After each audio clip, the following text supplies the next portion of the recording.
What's going on, everybody? It's your boy Broadway Joel, the voice of Dominican boxing. And today we're going to talk about what is coming for Dominican boxing this year of 2025. I mentioned this is a year that I think boxing in general is going to make a huge pivot with ESPN deal expiring with Top Rank.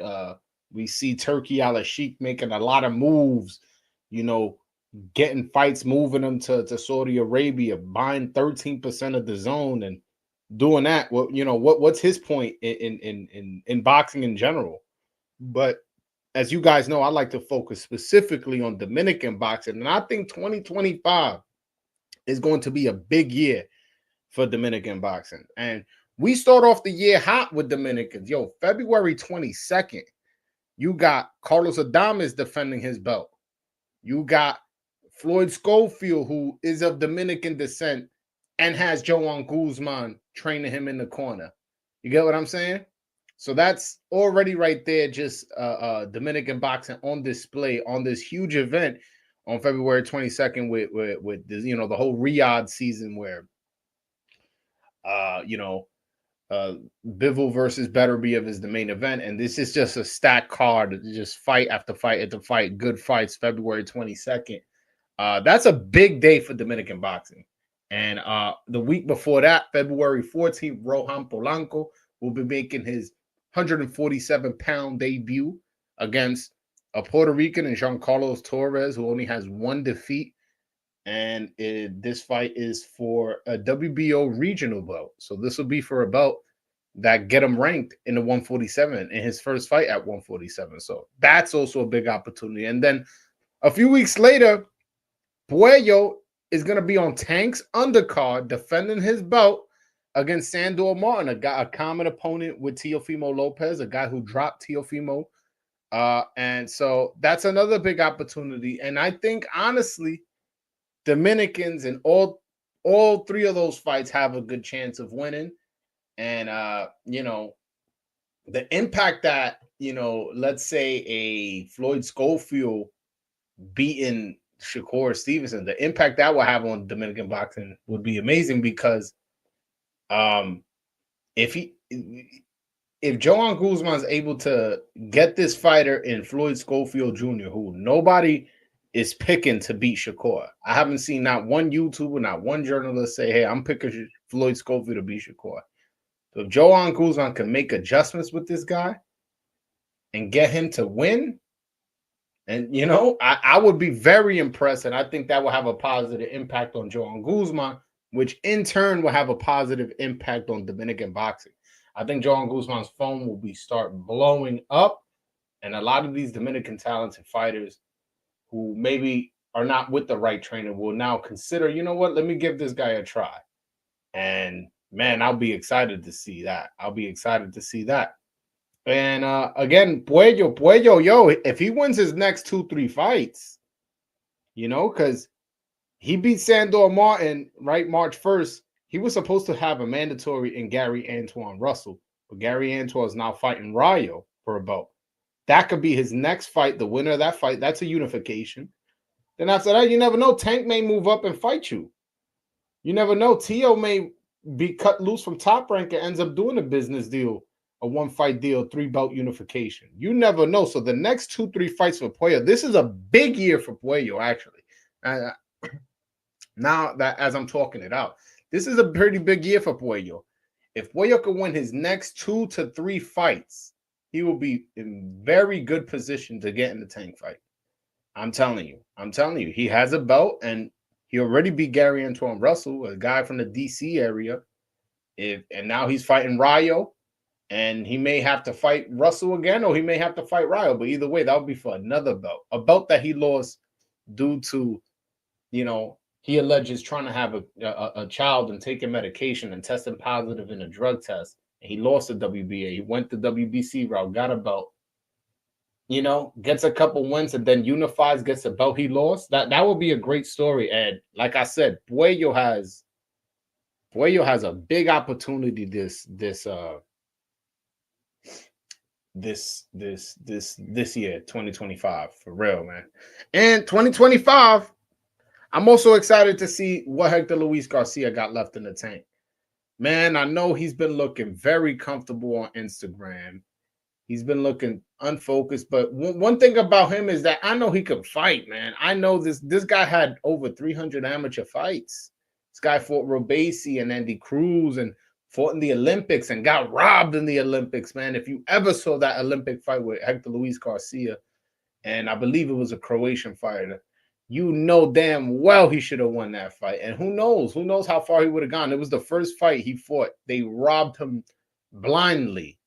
They robbed him, like with AK-47s. Though those judges were corrupt back then. Those 2016, it came out later that they were corrupted, and I'm assuming Hector Luis Garcia was one of those fights that was corrupted. But yeah, I still think he got a little bit left in the tank. One thing I found interesting, he said, is he thinks he could fight at 140. And I wouldn't be surprised if down the line you see him fighting like a Rayo at 140, where PBC is, hey, this guy's a common opponent with Tank. Let's give him an opportunity with Rayo so Rayo could look good. And man, with all the experience that Hector Luis Garcia has, I wouldn't put it past that Hector Luis Garcia could beat somebody like Rayo in the future. I'll be honest with you. Hector Luis Garcia, I think he still has something left. He still has something left. He just needs to get focused. Hopefully, this break is what he needed. So I'm not going to judge him. This guy's been boxing since, for 20 years. If he wanted to take a year off, maybe that's what he needed. But I still think he got a little bit left in the tank. And I know I'm in the minority of thinking that. I know I shouldn't think that. I know that. But something tells me, don't count out Hector Luis Garcia. I'm not going to count him out. And I just wanted to say that. I wanted to say that publicly. I've been thinking that privately, but I just wanted to say that publicly. Let's not totally give up on him. And by the way, I can definitely see how you guys can see it that way. How you guys can see what you've been seeing from him on social media or not seeing from him in the ring. I could definitely see how you think, all right, this guy is done. He's not focused. He's not coming back. It's hard to get that hunger back. I can definitely see how you can see that. But I'm counting on his experience and the fact that he has a trainer in Bob Santos, that if he's working with Bob Santos, he's going to be working. He's going to be getting good sparring and he's going to be in shape. So, there's only so much, that can be done in a training camp, obviously. But I think Bob Santos is the right guy to do it in terms of getting him in shape, And also, by the way, on social media, he don't look that heavy. He don't look like, damn, man. I've seen him heavy before. He don't look that heavy. And he says he wants to move to 140. So if he looks a little bigger, it's fine because he's not going to be cutting down to 130 anymore. He wants to give himself another 10 pounds. So let's see. And he's a tall guy. He's not, for his height, for his weight class, I'm saying, he's like 5'9".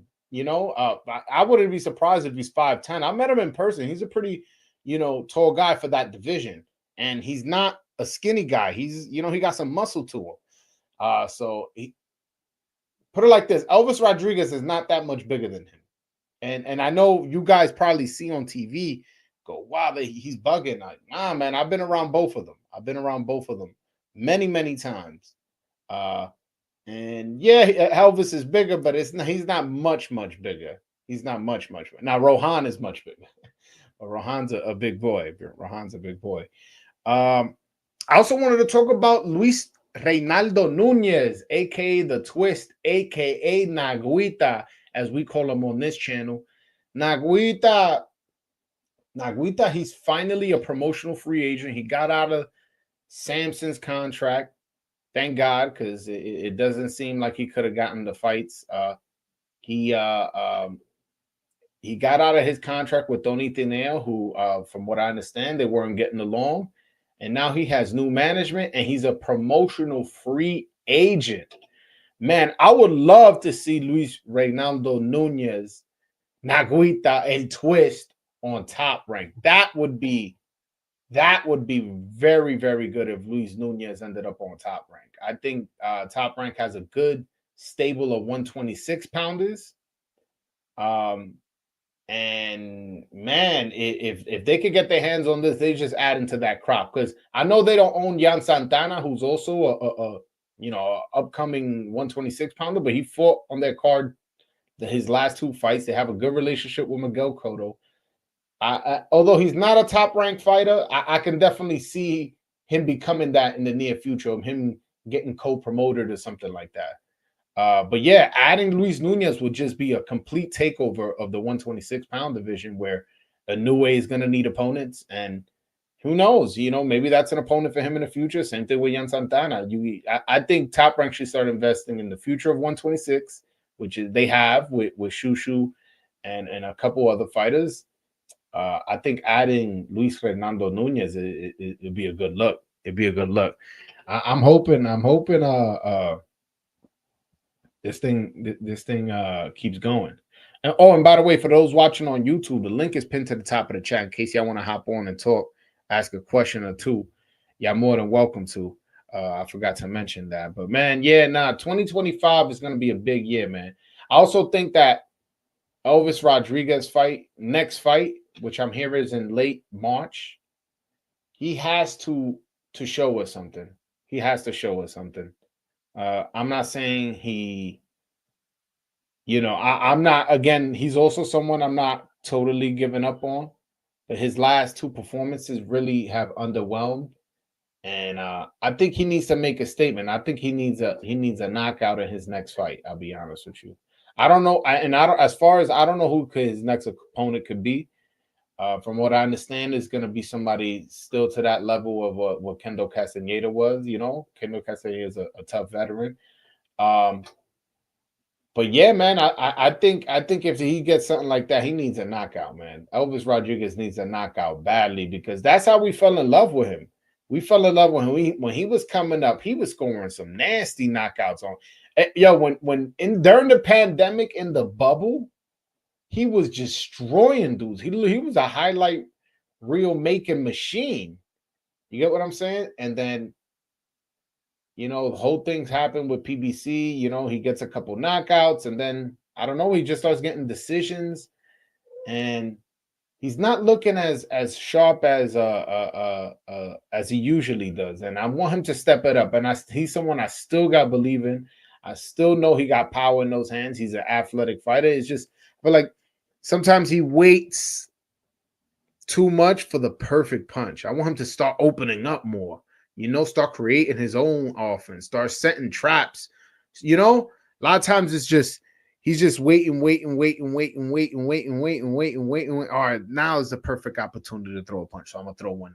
Like, it's like, nah, sometimes you gotta create your offense. And I'm hoping he could figure that out. So that's something with him. Eldy Cedeno, there's rumors he may fight Amo Williams for a regional belt. And Amo Williams is, someone who's fought in the zone many, many times. Supposedly they're gonna fight for like some WBA, regional belt to get him ranked. And they basically, what they saying with that move is that Eldy Cedeno is ready for the big guys. Eldy Cedeno is here, and he's here to stay. He's fully developed. I honestly would want to see him in a little bit more fights before a fight like this, but I got faith in Eldy that he can handle himself. I just would have liked to see him with a little bit more experience. But this is a fight where he gets to make a point how good he is. If he could stop this guy and do it early, then hey, he just made a statement. Because right now, Eldy Cedeno, outside of the Dominican community here on Broadway Joel channel, his name ain't really buzzing like that. Yeah, a few guys know about him, but they're not necessarily all on it like that. But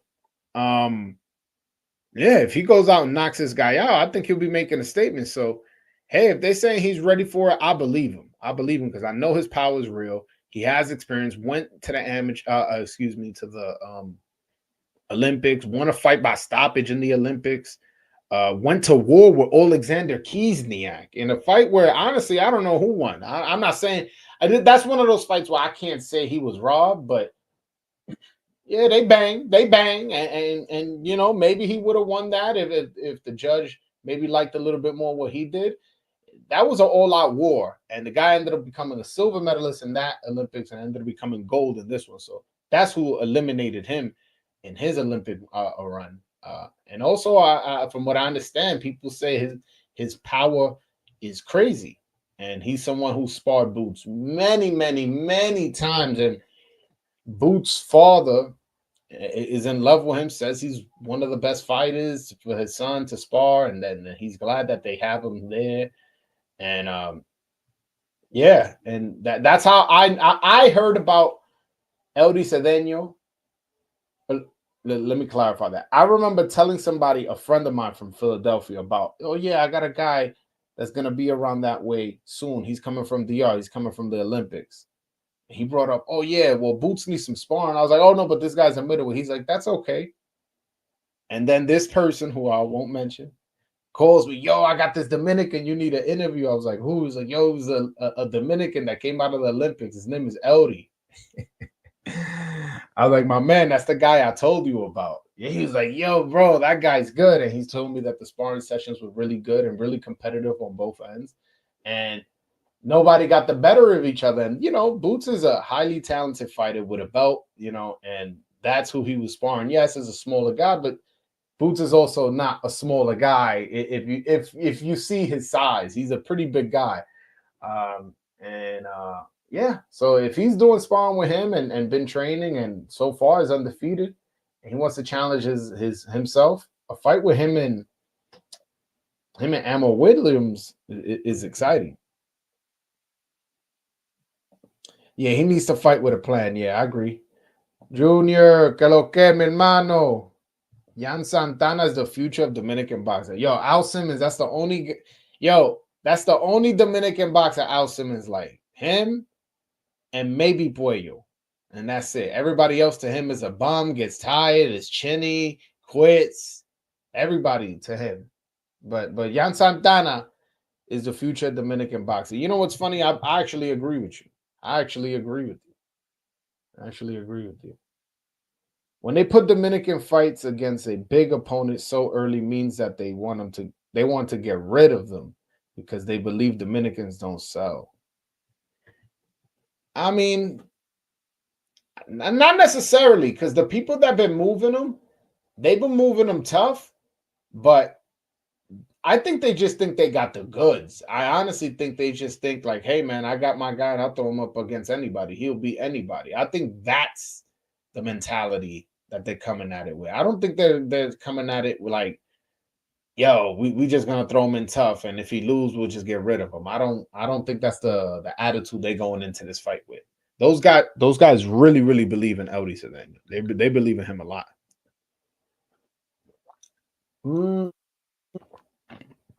Al Simmons says he likes Roan Polanco and Cristian Pinales. Yo, Cristian Pinales, tenemos tiempo que no lo mencionamos aquí en este canal. Pero Cristian Pinales, ¿qué es lo que? ¿Cuándo que va a pelear? ¿Cuándo que él va a salir?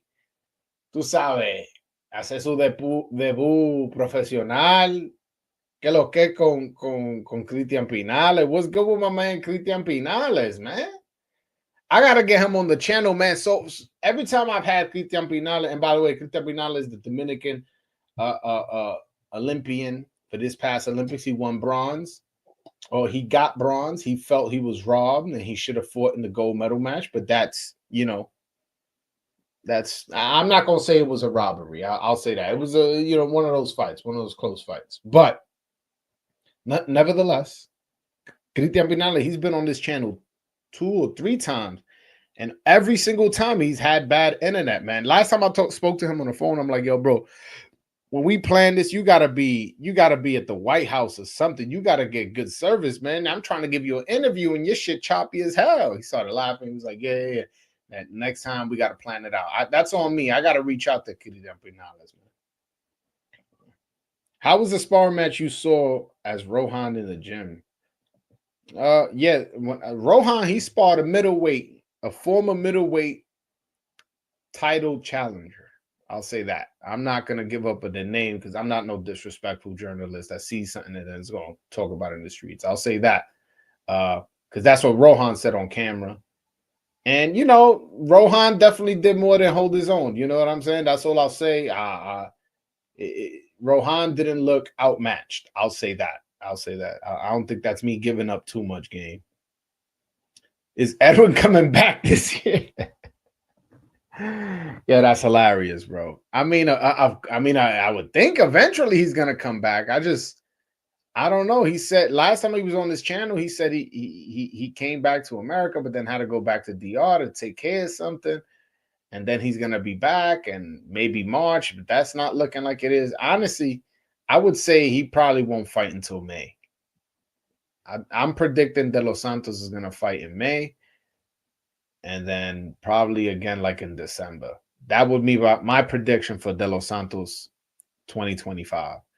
And he may fight, an unknown guy in May, and then I feel like in December he may get Tank, or he may get a rematch with Shakur. He may get Zepeda, a Pitbull.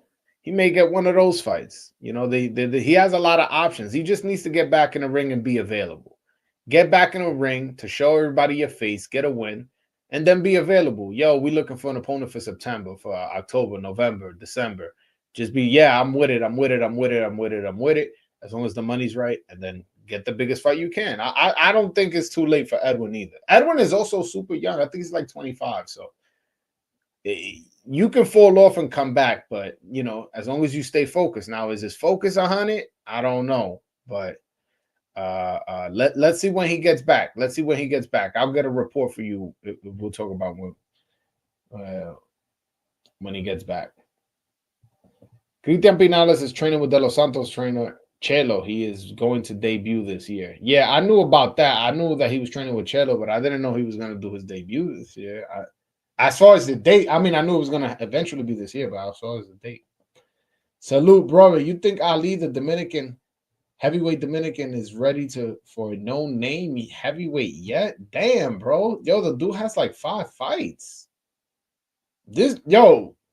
Before we see Ali Feliz in a world title fight, it's gonna be a minute, bro. It's gonna be like 3-4 years. So I don't know what you saying.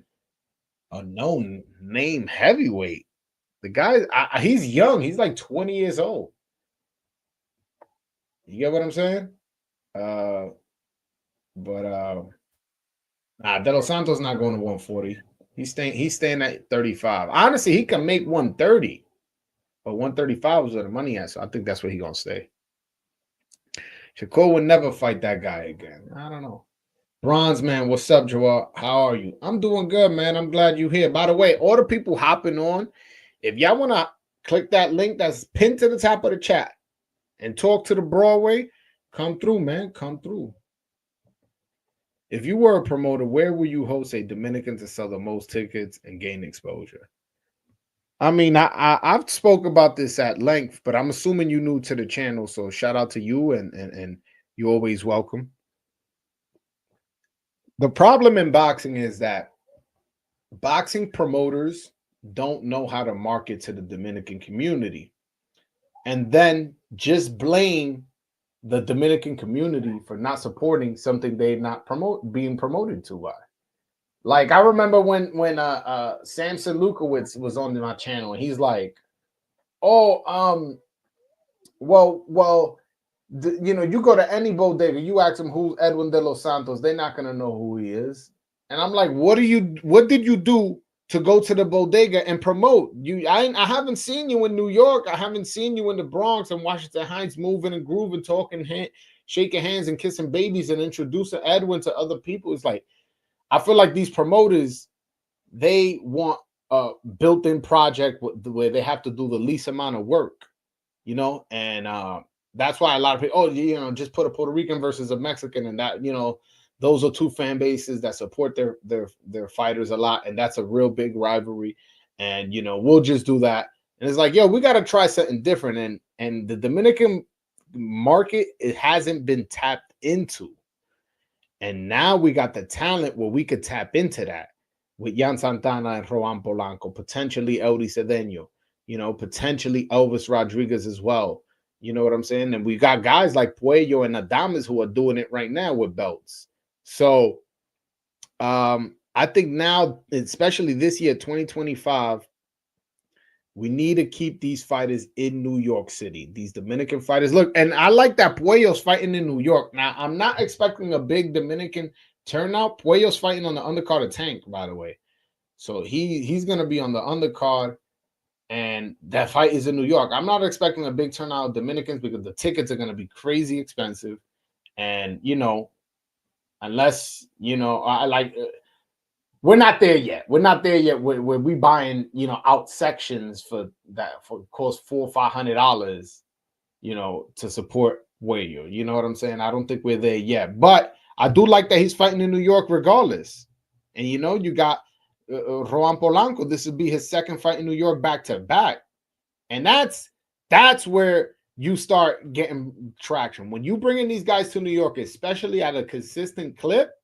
Oh my goodness. Oh my goodness. And I think that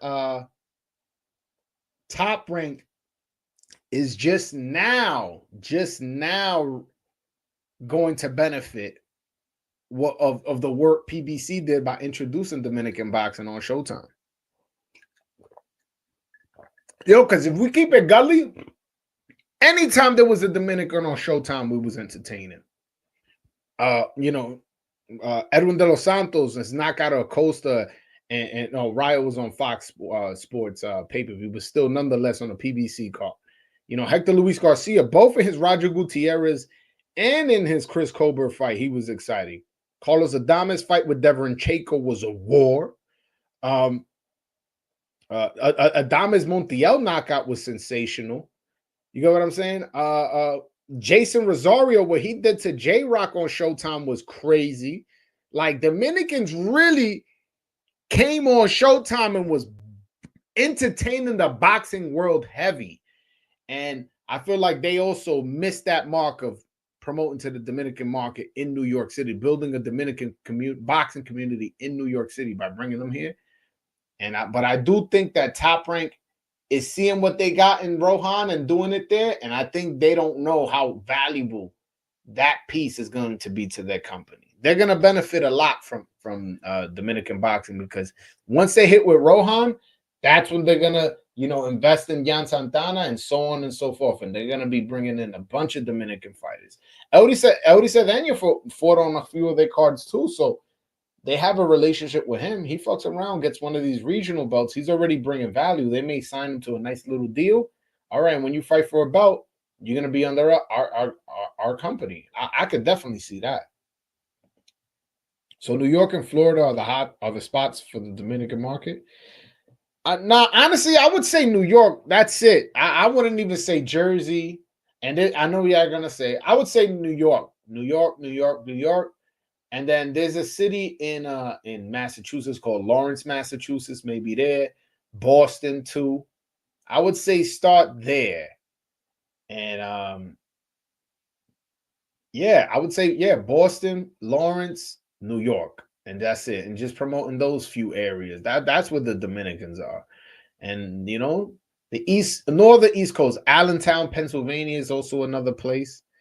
But once these guys hitting and fighting for regional belts and getting world ranked, they need to fight in New York City and no other place. No other place but the little room in Madison Square Garden and eventually the big room in Madison Square Garden. Oh man, I don't think the boxing world is ready for a Dominican to have a huge fan base in New York. You are crazy if you Dominican and you from New York and you're a boxing fan. Yo, the thought of vibe with me. The thought of a Dominican being like a number one pound for pound fighting in Madison Square Garden. How packed would Dominicans? How loud would that be? Think about the World Baseball Classic times 2. Like, I am telling you, man, you guys who are maybe not Dominican or maybe not from New York don't understand just how lit Dominicans will make that place, will make boxing, man. And I think 2025 is the year we see that. I think that's the year we see it. We're like, oh, okay, like this is where we figure out what's going to happen. with Dominican boxing. And Rohan Polanco starts it off February 15th, and I think he's going to make a statement on Valentine's Day. Valentine's Day, that's going to be the day the boxing world falls in love with Dominicans. That'll be the day. That'll be the day. St. Valentine's Day with Rohan Polanco scoring a big knockout. That's what I think is going to happen. And I think he's going to bring out a lot of people. I think he's going to sell a lot of tickets. I think he's going to surprise a lot of people with all the tickets he sells. I really, really do. And man, yo, I got my man Yan Santana, man. I don't know no news on him. I'm a little upset.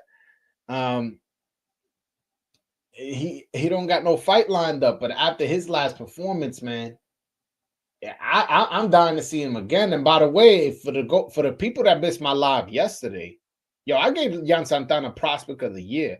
I couldn't give it to Rohan because I look at Rohan as a contender already. I don't even look at him as a prospect, so I couldn't give it to him. So it was between Abdullah Mason and Yan Santana for Prospect of the Year. At the end of the day, Yan Santana ain't get dropped by a journeyman multiple times. He was in an exciting fight with Brandon Valdez where he showed a lot and then stopped Baez faster than Navarrete, the only guy to ever stop that guy. So I had to give it to Yan Santana. Plus, his record is more impressive. I believe he's 14-0 with 13 knockouts or 13-0 with 12 knockouts, I think it is. That right there alone to me is more impressive than what Abdullah Mason is doing. And I think they're both really good prospects, but if you're telling me who I'm higher on, who I think is going to have a better career, I got to point to that Dominican and say Yan Santana is the better prospect. So my 2024 Prospect of the Year was Yan Santana. Yeah, man. Yeah, man. I'm talking my shit. Like I really am. I think this dude is super nice and entertaining and dedicated and focused. I like him a lot. Hold on. This is my man P says Tank had posted that the fight was canceled. Many think it was a publicity stunt. Any update on that?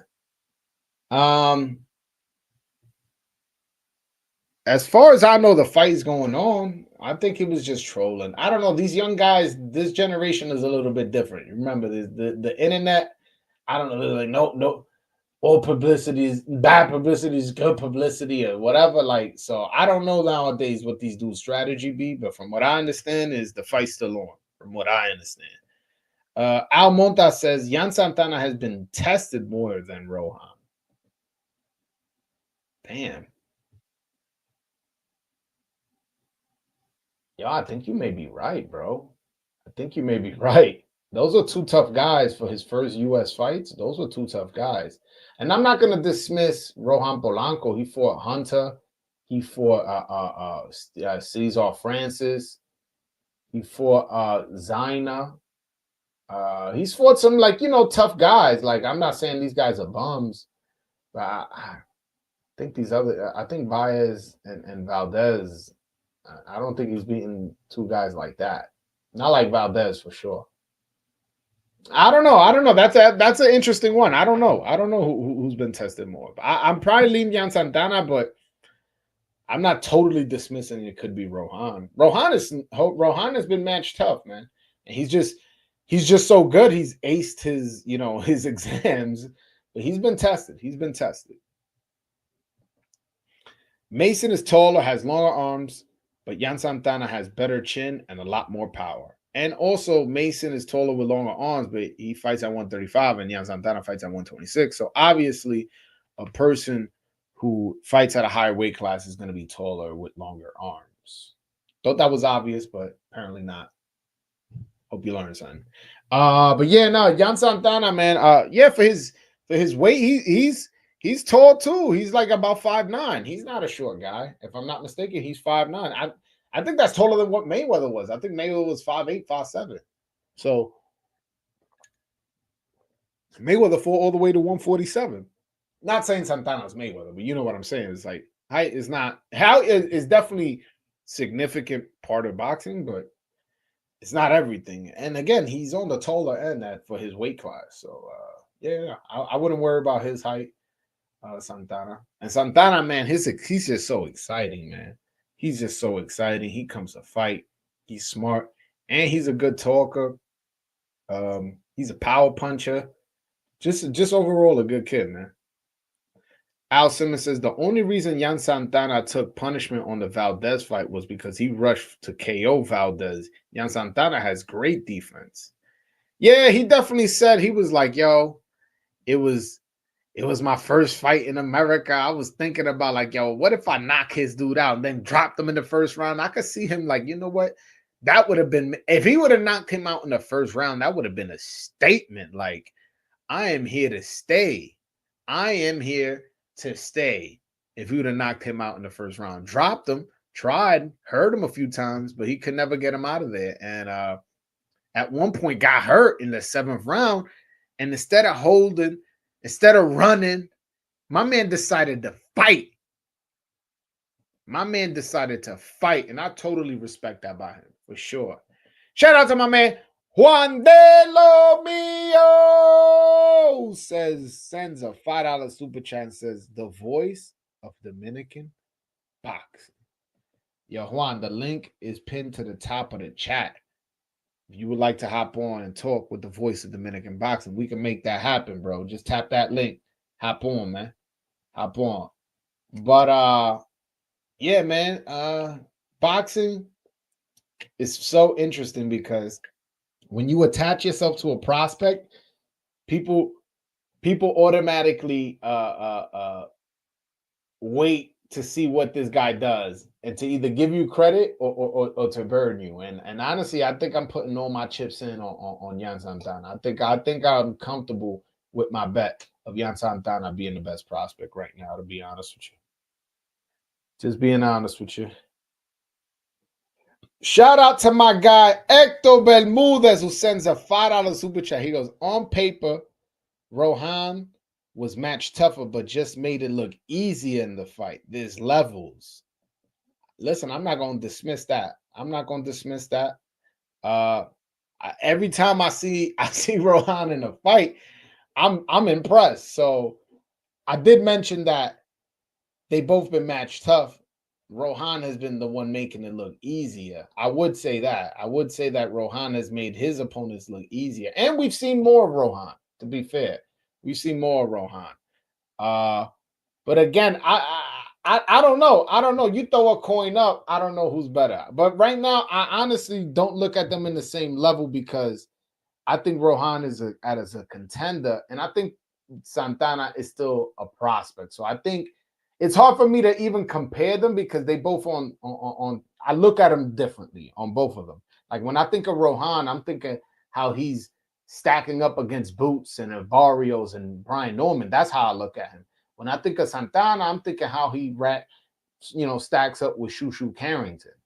Like that's what I'm trying to get at. So it's kind of hard for me to separate that, but I don't know, man. I think I put my chips all in on both of them, on the both of them. I've always talked good about them. But yo, Hector, hit that link, man. Hop on, talk, man. People want to talk to Rohan's trainer, Hector Bermudez. They want to see me teach you a couple things, man. Hop on that live, man. The link is pinned to the top of the chat, or if not, I'll text it to you. Let me know if you want me to text it to you. Shushu versus Yan, ¿qué tú crees? Yo, Yan Santana lo noquea. Yan Santana lo noquea. Yo te lo dije yo. Yan Santana lo noquea, bro. Because think about it. I don't know if you agree or disagree with me giving Yan Santana the prospect of the year, but it's not that crazy, even if you think it's Abdullah Mason.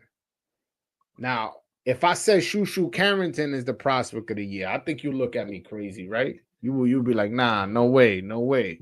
So I think that's your answer right there, man. Al Simmons with the $2 super chat. He says Yan Santana has better footwork and more. I'm assuming you meant tools, not stools. And has more tools. Yeah. I like that. I agree with that. I would agree with that. Jan Santana versus Sagawa. Yang is a contender, my bro.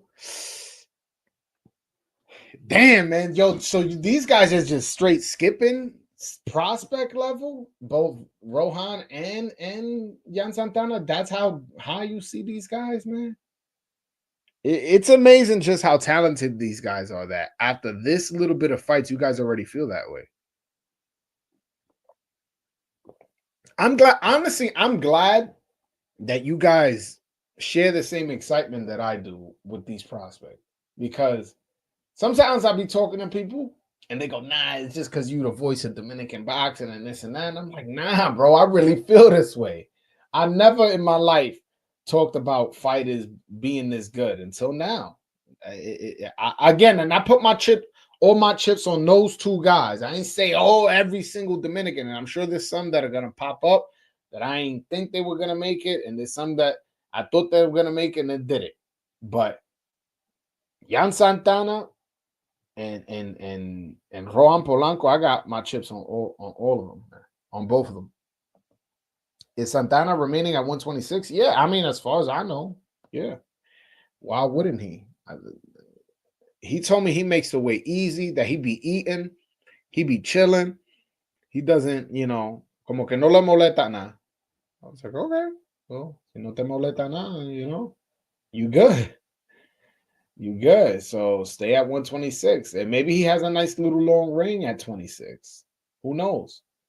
Maybe he catches an Asian Inoue who moves up to 126 and clips him.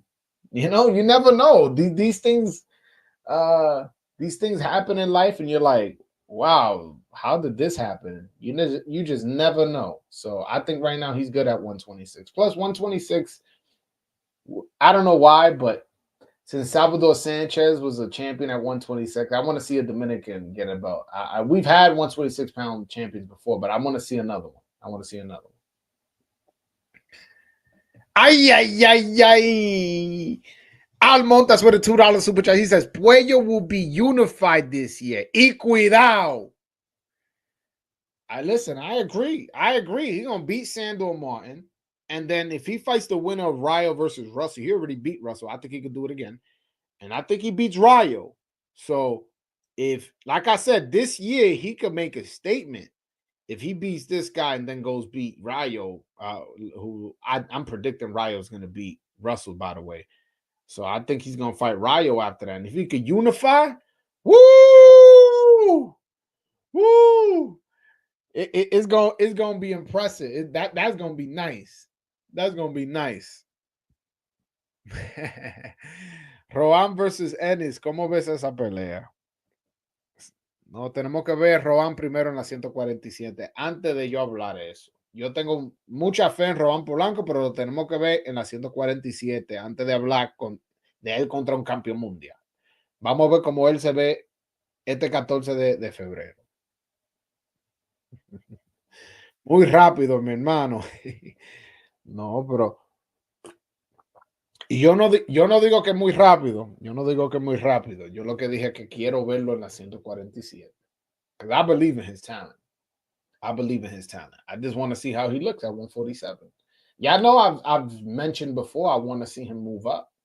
So now he's moving up. Let's see how he looked moved up. You know what I'm saying? And by the way, if anybody wants to hop on and chop it up with me on YouTube, man, I got the link pinned to the top of the chat. Make sure y'all click that pin and that link, excuse me, and y'all can hop on and talk with me, man. Yeah, man. Talk to me. Yeah, I'm surprised y'all asking a little bit more questions today. I like it, man. I like it. Ask more questions in the chat, man. Y'all want to talk about Riyadh season?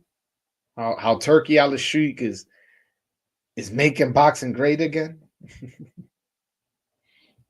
Oh, any update on Ederson Garcia? There's negotiations with him for a fight for a regional belt in March. So I can't talk about the opponent, but for a regional belt in March. That's what I heard about Ederson Garcia. But that's being negotiated. Not that that's set. That's what's being talked about. Bro, her arms are too short for whatever. I'm not reading that. What weight? Everson Garcia will be fighting at 130. 130. Yeah. So that's what's up with Everson. Shout out to you for asking for Everson, man. I appreciate that, man. Shout out. That man loves Dominican boxing. Shout out to Nobody 92, man. Shout out to Nobody 92. By the way, the link is pinned at the top of the chat. Yeah, nah, man. Everson Garcia. Last time I spoke to him, he sounded really motivated. He's in the gym.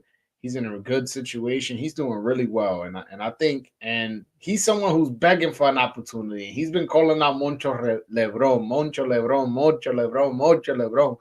That fight eventually has to happen. He's asked for it for so long. That fight has to happen. Oh man, and we'll see. We'll see. Caballo wins by TKO, man. Yo, and I think Caballo needs a knockout, man. I wouldn't trust these judges, and I'm not saying that he will get robbed. I'm just saying you leave a fight close like how he did his last fight. That fight could go either way, and it may not go your way. So just knock him out, get a clear decision. Especially a guy this big. You don't want to be wrestling with this guy or fighting with this guy for 10, 11, 12 rounds. Try to get him up out of there by the 6th or 7th. If I'm Adames, and this guy is much bigger than you, so you have to fight him at a close distance. And there's going to be required a lot of wrestling, a lot of pushing, a lot of shoving, a lot of body shots, a lot of uppercuts, a lot of overhand rights and stuff like that, and that requires a lot of energy, and Adames has known to be gassed out. So for his sake, I think he should get him out of there in the 6th or 7th if he is to win this fight. And I'm probably leaning the 7th if he is going to get him out of there. I want to give him that extra round past the midpoint. But Adames is really going to have to work and or just land the right punches. He may get him out of there in 3. Who knows? But he needs to consistently land hard shots on this guy, because considering the size difference that they have, I can see him getting tired with a guy that big, you pushing him, wrestling him leaning on you. So that's what I would say. Random question: was Triple G a HBO hype job or middleweight boogeyman? Come on, man. Triple G was not no HBO hype job. Nah, hell no. Triple G was a good fighter, man. And the fact that the first 2 fights with Canelo was so close should just show you how great he was. I don't think he has a great resume. That I would agree with, but many people feel he won the first fight. I think it's a fight that could have gone either way, but many people feel he won the first fight. And even if you want to go by just what he had on paper, he had a draw with Canelo Alvarez. So just that alone shows he was a great fighter. Plus, he was knocking guys out. He beat Danny Jacobs, who also was a decent fighter. I wouldn't say he's a world beater, but he's a decent fighter. And when you have that many knockouts, the power is real. The power is real. So I would say not a hype job, not a great resume. And yeah, man, I would have loved to see him fight some middleweights, some better middleweights, but unfortunately, he just never got the opportunity. And yeah, maybe he was a little bit of a boogeyman, but I don't remember anybody turning down a contract from him. I remember wanting to see him fight Sergio Martinez, but Sergio Martinez ended up injuring his leg and retiring after Cotto, and so that's what happened. As far as with Triple G, I wouldn't say hype job though. I feel like that's a misrepresentation as to how good he was. Because if you watch boxing, you see how good he was. You see, he had a jab, he had power. I remember when he fought, his HBO debut actually was against a guy, Polish guy, Proska, and it kind of like just looked like Triple G was just placing his punches on Proska. And I'm like, and the announcer's like, oh my God, these punches. I'm like, it don't even look like he's throwing hard. And Proska's face was just breaking up in front of your eyes. And you're like, these punches must be hard because the way this guy's face is reacting to the shots, it's incredible. You know what I'm saying? So I'm not gonna say he's a hype job. No, put me on paper by not by saying he's not a hype job. Again, not the best resume. That I would agree with. Yeah, the Rosado fight was scary. I was there live. I was there live. That fight was in the Hulu Theater in a little room in Madison Square Garden. Mikey Garcia was the main event against Orlando Salido. I was there live, and I ran into Rosado in the bathroom, and I was like, "Yo, you got my respect." Yo, his face looked like his face looked like a huge tomato. Like, and he had some sunglasses. He was like, "Thank you, man. Thank you. I appreciate that." But he was standing around talking to his family, talking to fans. But yeah, nah. Triple G put some hands and feet on Rosado. And this is what, to be fair, this was they moved up Rosado, I believe, from 54. But at the time, Rosado was on a nice little win streak. But yeah, man, he should have never left Abel Sanchez. I mean, that was a business problem. We'll see. We'll see. I don't think Adames is disciplined enough to follow the plan. I don't trust his skill set. He thinks he's a KO artist. I ain't gonna lie, that's a fair criticism, man. I ain't even gonna lie, man. That's some fair criticism. That's some fair criticism. And I call you out when you be on your bullshit, but that's fair. That's fair. I definitely feel like sometimes you just go, all right, I hit hard and I'm gonna go knock this guy out, as opposed to setting up the fight, game planning, setting traps, counter punching. You know, I just don't see that with him. I just don't see that with him. He might need to KO Shiraz since he has more reach and boxes. Yo, you guys really, really into this the height and reach thing. It's funny. It's funny. You got Adamas over Shiraz? I'm gonna say yeah. I'm gonna say yeah. Shiraz don't got that kind of experience, and yeah, he's had some good performances, but I don't know. Like, am I the only one that's not like over the moon with this guy? He's a good fighter, but Adamas is strong. Has been battle tested. Had a war with Sergey Deverenchenko. Was in an unexpected war with Junior Williams, and has come out on top in both those situations. He's had that experience. So if this fight ends up becoming a vicious type back and forth fight where both fighters are getting dropped or getting hurt, or Adames has been through this, and this is Shiraz's first time. So I'm gonna give the guy who's been through this uh, uh, more leeway. And I got him by knockout. I got him by knockout. And again, I said the seventh round. I think he's gonna hit him enough where by the seventh round he's broken down enough and the referee stops the fight. I think that's what's gonna happen with Carlos Adames. Uh, this question, I feel bad for this question, man. What do you think is next for Michelle Rivera?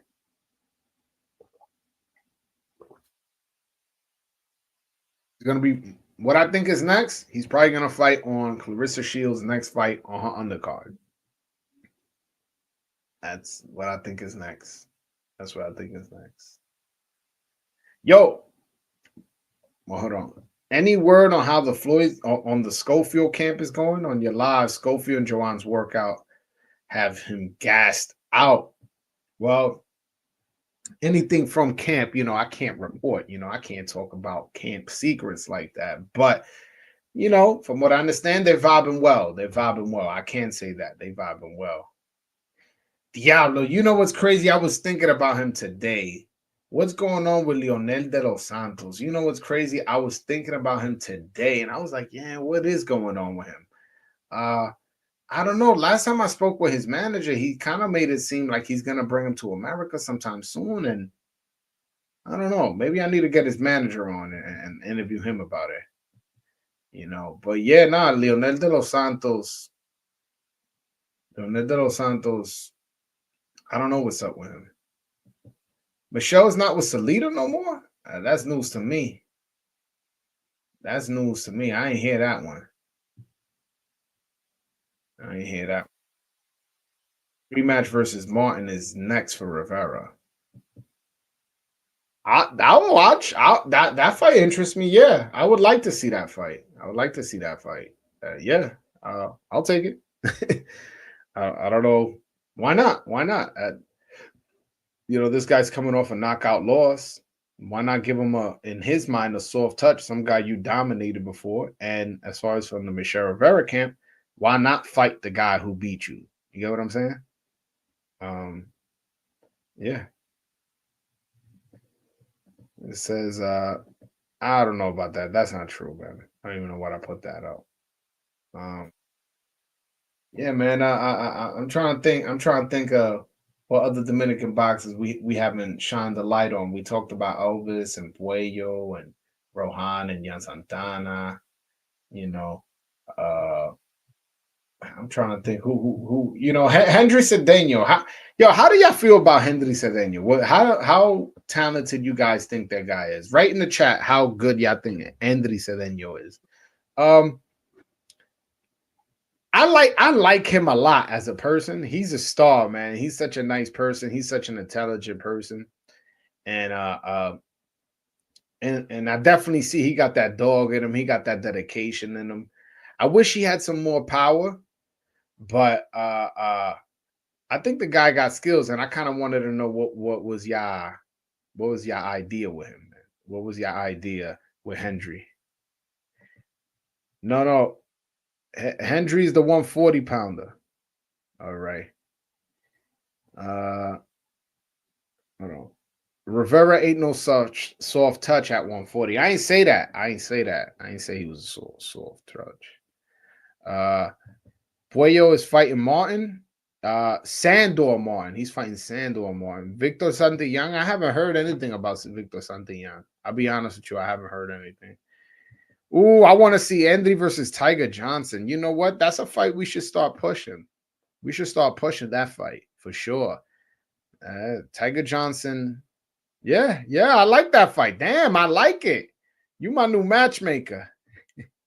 Anthony Cedeno got skills. He just needs to stop trying to get the knockout and just box. He got skills. Okay. Okay, I like that. I like hearing that from you. I like hearing that from you. Bro, how do you see Puello Martin playing now? I see Puello beating the fuck out this dude and winning by decision. He not a knockout artist, so I'm not gonna predict the knockout. But I picture him pressing the fight. Puello, people like to say, oh, he's this boxer, he's boring, he's this. I don't know what fight of Puello you've seen that he's a boxer mover, that he doesn't like to get hit, and he's a boring fighter. I keep hearing that, oh, this fight with him and Sandor Martin is going to be real boring because of how they both box. Puello has been an always exciting fight. When he fought Owens, he came forward and landed nice body shots and was an entertaining fight, a dominant performance that was entertaining. His fight with Akradov was entertaining. His fight with Russell was entertaining. Like, so I don't know why people feel Puello's this boring fighter. Where that narrative started, I have no idea. But Puello is going to come forward, use his uppercut, use his body shots, cut down the ring, and land hard, clean, crisp punches. But since he's not naturally a heavy-handed fighter, he's not going to be getting this guy on the ground, or maybe not knocking him out, but definitely dominating and winning this fight. That's what I think of Hector Puello fighting Sandor Martin, for real. That's my honest opinion. That's no bias. You know what I'm saying? But yeah, man. Oh man, you still want to see? I want to see Rolly versus Puello still, or Puello versus Hitchens. I see him beating both easily. I don't want to see Rolly on my TV screen ever again. So I will disagree with you there. Puello versus Hitchens. Yo, you never know. Again, he beats this guy Martin, then unifies with Rayo. Right? The only two remaining belts will be Hitchens with the IBF and Tio with the WBO if they still have it by then. It's not unreasonable that could be his in 3 fights. That could be his next fight. And shit, I don't know who I got. That's a good fight. That's a good fight. I think I favor Puello, but Hitchens is a tough guy, and I'm not going to dismiss his chances. Like I'm definitely not doing that. He's a good fighter. He's a good fighter. Uh, One thing Puello has to fix is his jab. He only uses it to check opponents, but doesn't use its speed combinations. Also, one Puello throw more uppercuts. Okay. Yeah, Puello is entertaining versus physical fighters, but Sandor Martin will not engage. Yeah, but bro, he still comes forward. That's just his style. Puello comes forward. So whether the guy's running or the guy's coming forward, he's going to be stepping to him. So that's my thing. Like, all right, this guy's going to be running, but I trust that Puello is long enough, has enough foot speed and boxing IQ to be able to cut the ring off and land shots on this guy. And honestly, I wouldn't be surprised he drops him a couple times, not because he hits him so hard, just because he hits him so clean and catches this guy backing up and off balance or something like that. I got Puello winning that fight, and I don't think it's going to be boring. I don't. I don't. Yeah, man. Yo, by the way, man, the rematch of Beterbiev versus Bivol. Yo, look what Turkey Al-Sheikh is doing. A fight that when it was just Showtime, ESPN, and the Zone, the fight that we all wanted never happened. Never got Bivol versus Beterbiev. Turkey Al-Sheikh gets involved. We get it twice. You didn't like the decision? All right, well, guess what? We're gonna see it again. We're gonna see it again. And man, I'm so disappointed Bivol didn't get the decision, by the way. I thought he deserved that win. It was a close fight. Could have gone either way, but I thought he deserved that win. And it's a shame because I don't think he beats him in the rematch. I don't. I after what I saw and how Bivol talked about how powerful Beterbiev was, I think he's a little bit scared of getting hit. And I think Beterbiev is going to win by knockout in the rematch, to be honest with you. But yeah, no, man. Shout out to Turkey Al-Sheikh getting us these good fights, man. Getting us these good fights. Yeah, he knocked down Gary Antoine with that uppercut to the gut. Yeah, man. They thought we ain't see it. Your man got dropped. Just because they ain't count it don't mean nothing. But your man Gary Antoine Russell got dropped. For real. Puello dropped him. I don't care that they didn't call it. He dropped him. Oh, Rafael got Bivol winning the rematch. Okay. I respect it. I respect it. I don't listen. I'll root for Bivol because I think Bivol's the better boxer. And I thought he won the first fight. So I'm rooting for Bivol. But like who I think is gonna win, I think Beterbiev is gonna win by knockout. I really do. I really, really do. And I'm glad the fight's happening though, man. I'm just as excited for this fight as I was the first one because I don't also doubt that Bivol can make adjustments, but it just seemed like he felt that power. I seen an interview he's talking about just from blocking the punches, his hand is swollen, how hard Beterbiev hits and all this. And then I don't know, man. Like I feel like it kind of got to his head. Kind of got to his head. Yo, what is it with this De Los Santos moving to 140? No, he should stay at 135. Is more money fights. That's his weight. He's actually a 130 pounder, but fights at 135 for opportunity. Now you want him to move to 140? Come on, bro. Uh, but yeah, man. Yo, by the way, I got a new channel, a new YouTube channel. It's called the Broadway Joel Podcast.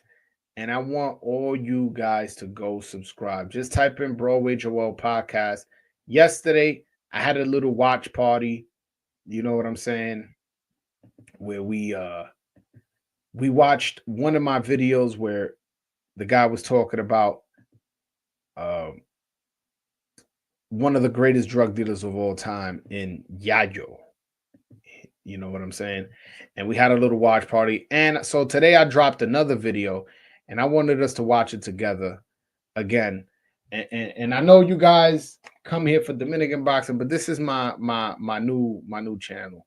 So I definitely want you guys to go subscribe. And we're gonna watch this one video. It actually has to do with boxing. So for the people that only want me to talk about boxing, we'll be talking boxing in this video. Screen share for you guys. All right. So this is on my new platform, man. My new podcast, Broadway Joel Podcast. Go check that out, man. And this is one of the videos I just released. One of the clips from the full podcast. I wanted to ask you, who are your top 5 Latino fighters of all time? That's a tough one. So Duran, I gave you 5. Duran got to go. Number one. Yeah, I think All Duran's got to go. I mean, he's somebody who might be top 10, period. Okay. Oh, you know what?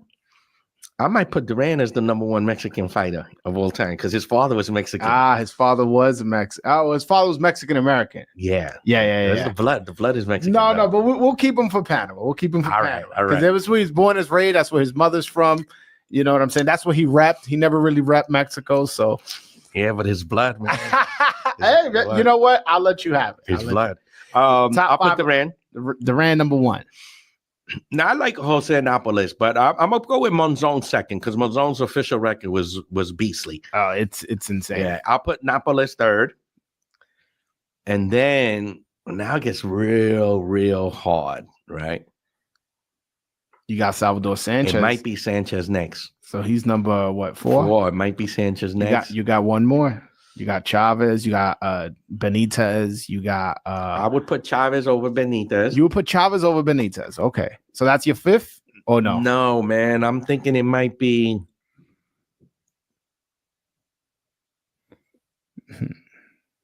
Man, because it's like it's real close now. There's like so little separation. Yeah, you got one last one. You got one last one. You go Trinidad, no? Carlos Ortiz. No. Carlos Trinidad is behind Ortiz and them. Yeah, you know, maybe Arguello.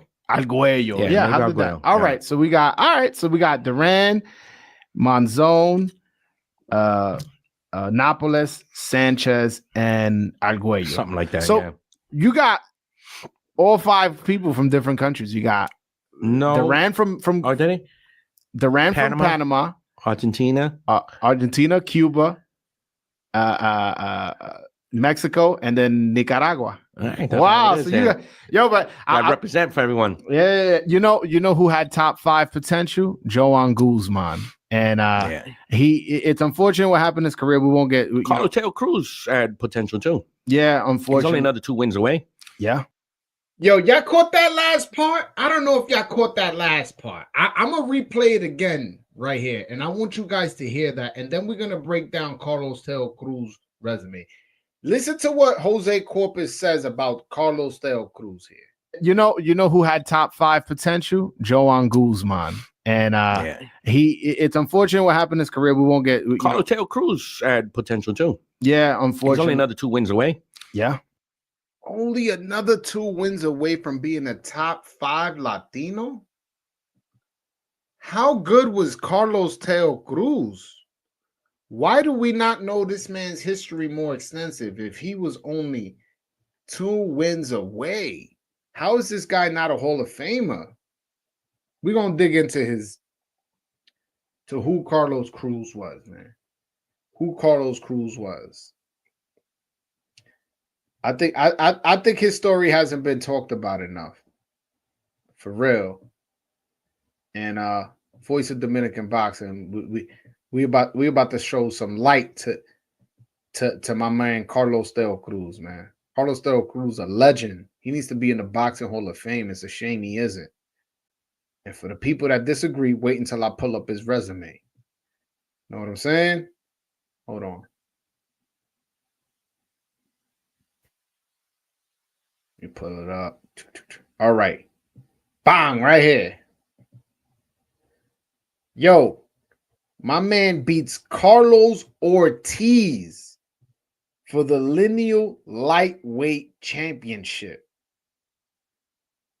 A Hall of Famer. That's who he beat to get a belt. Carlos Ortiz, one of the greatest Puerto Rican fighters of all time. A Hall of Famer. Beat him.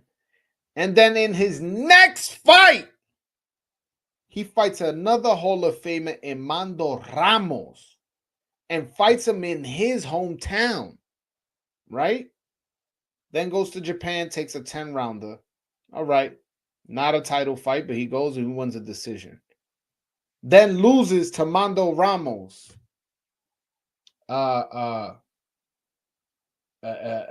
After that, he loses to him by cut in a fight that one judge had it 3-5 for Mando Ramos. Another 5 had it 4-4. Another judge had it 6-3. Carlos Del Cruz. And if it wasn't for that cut in the eye, who knows what happens? And then he dies a year later in a plane crash. And that plane crash supposedly was an attack on a bunch of Trujillo ex-politicians, and he just happened to be on the plane. But man, this guy was 2 wins away from being an all-time great. Because to be top 5 Latino, you got to be an all-time great. He was only 2 wins away, according to this boxing historian. Yo, Carlos Del Cruz, he doesn't get enough love and respect. The fact that you beat 2 Hall of Famers back to back, one to beat him for his belt and the other one to defend it, and then you got guys like Arturo Gatti in the Hall of Fame. This is for a lineal belt too that he defended. One, he beat Hall of Famer to get that lineal belt, and then he defended it against another Hall of Famer to get that belt. Shout out to my man, Carlos Del Cruz. He don't get enough love, man. He don't get enough love. He don't get enough love. I'm telling y'all right now. His resume, don't get enough love.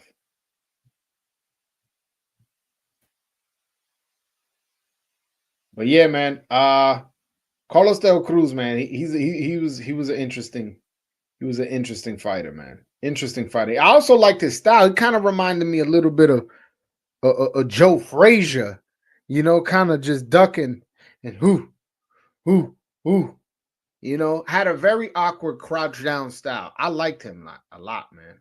I liked him a lot. Okay.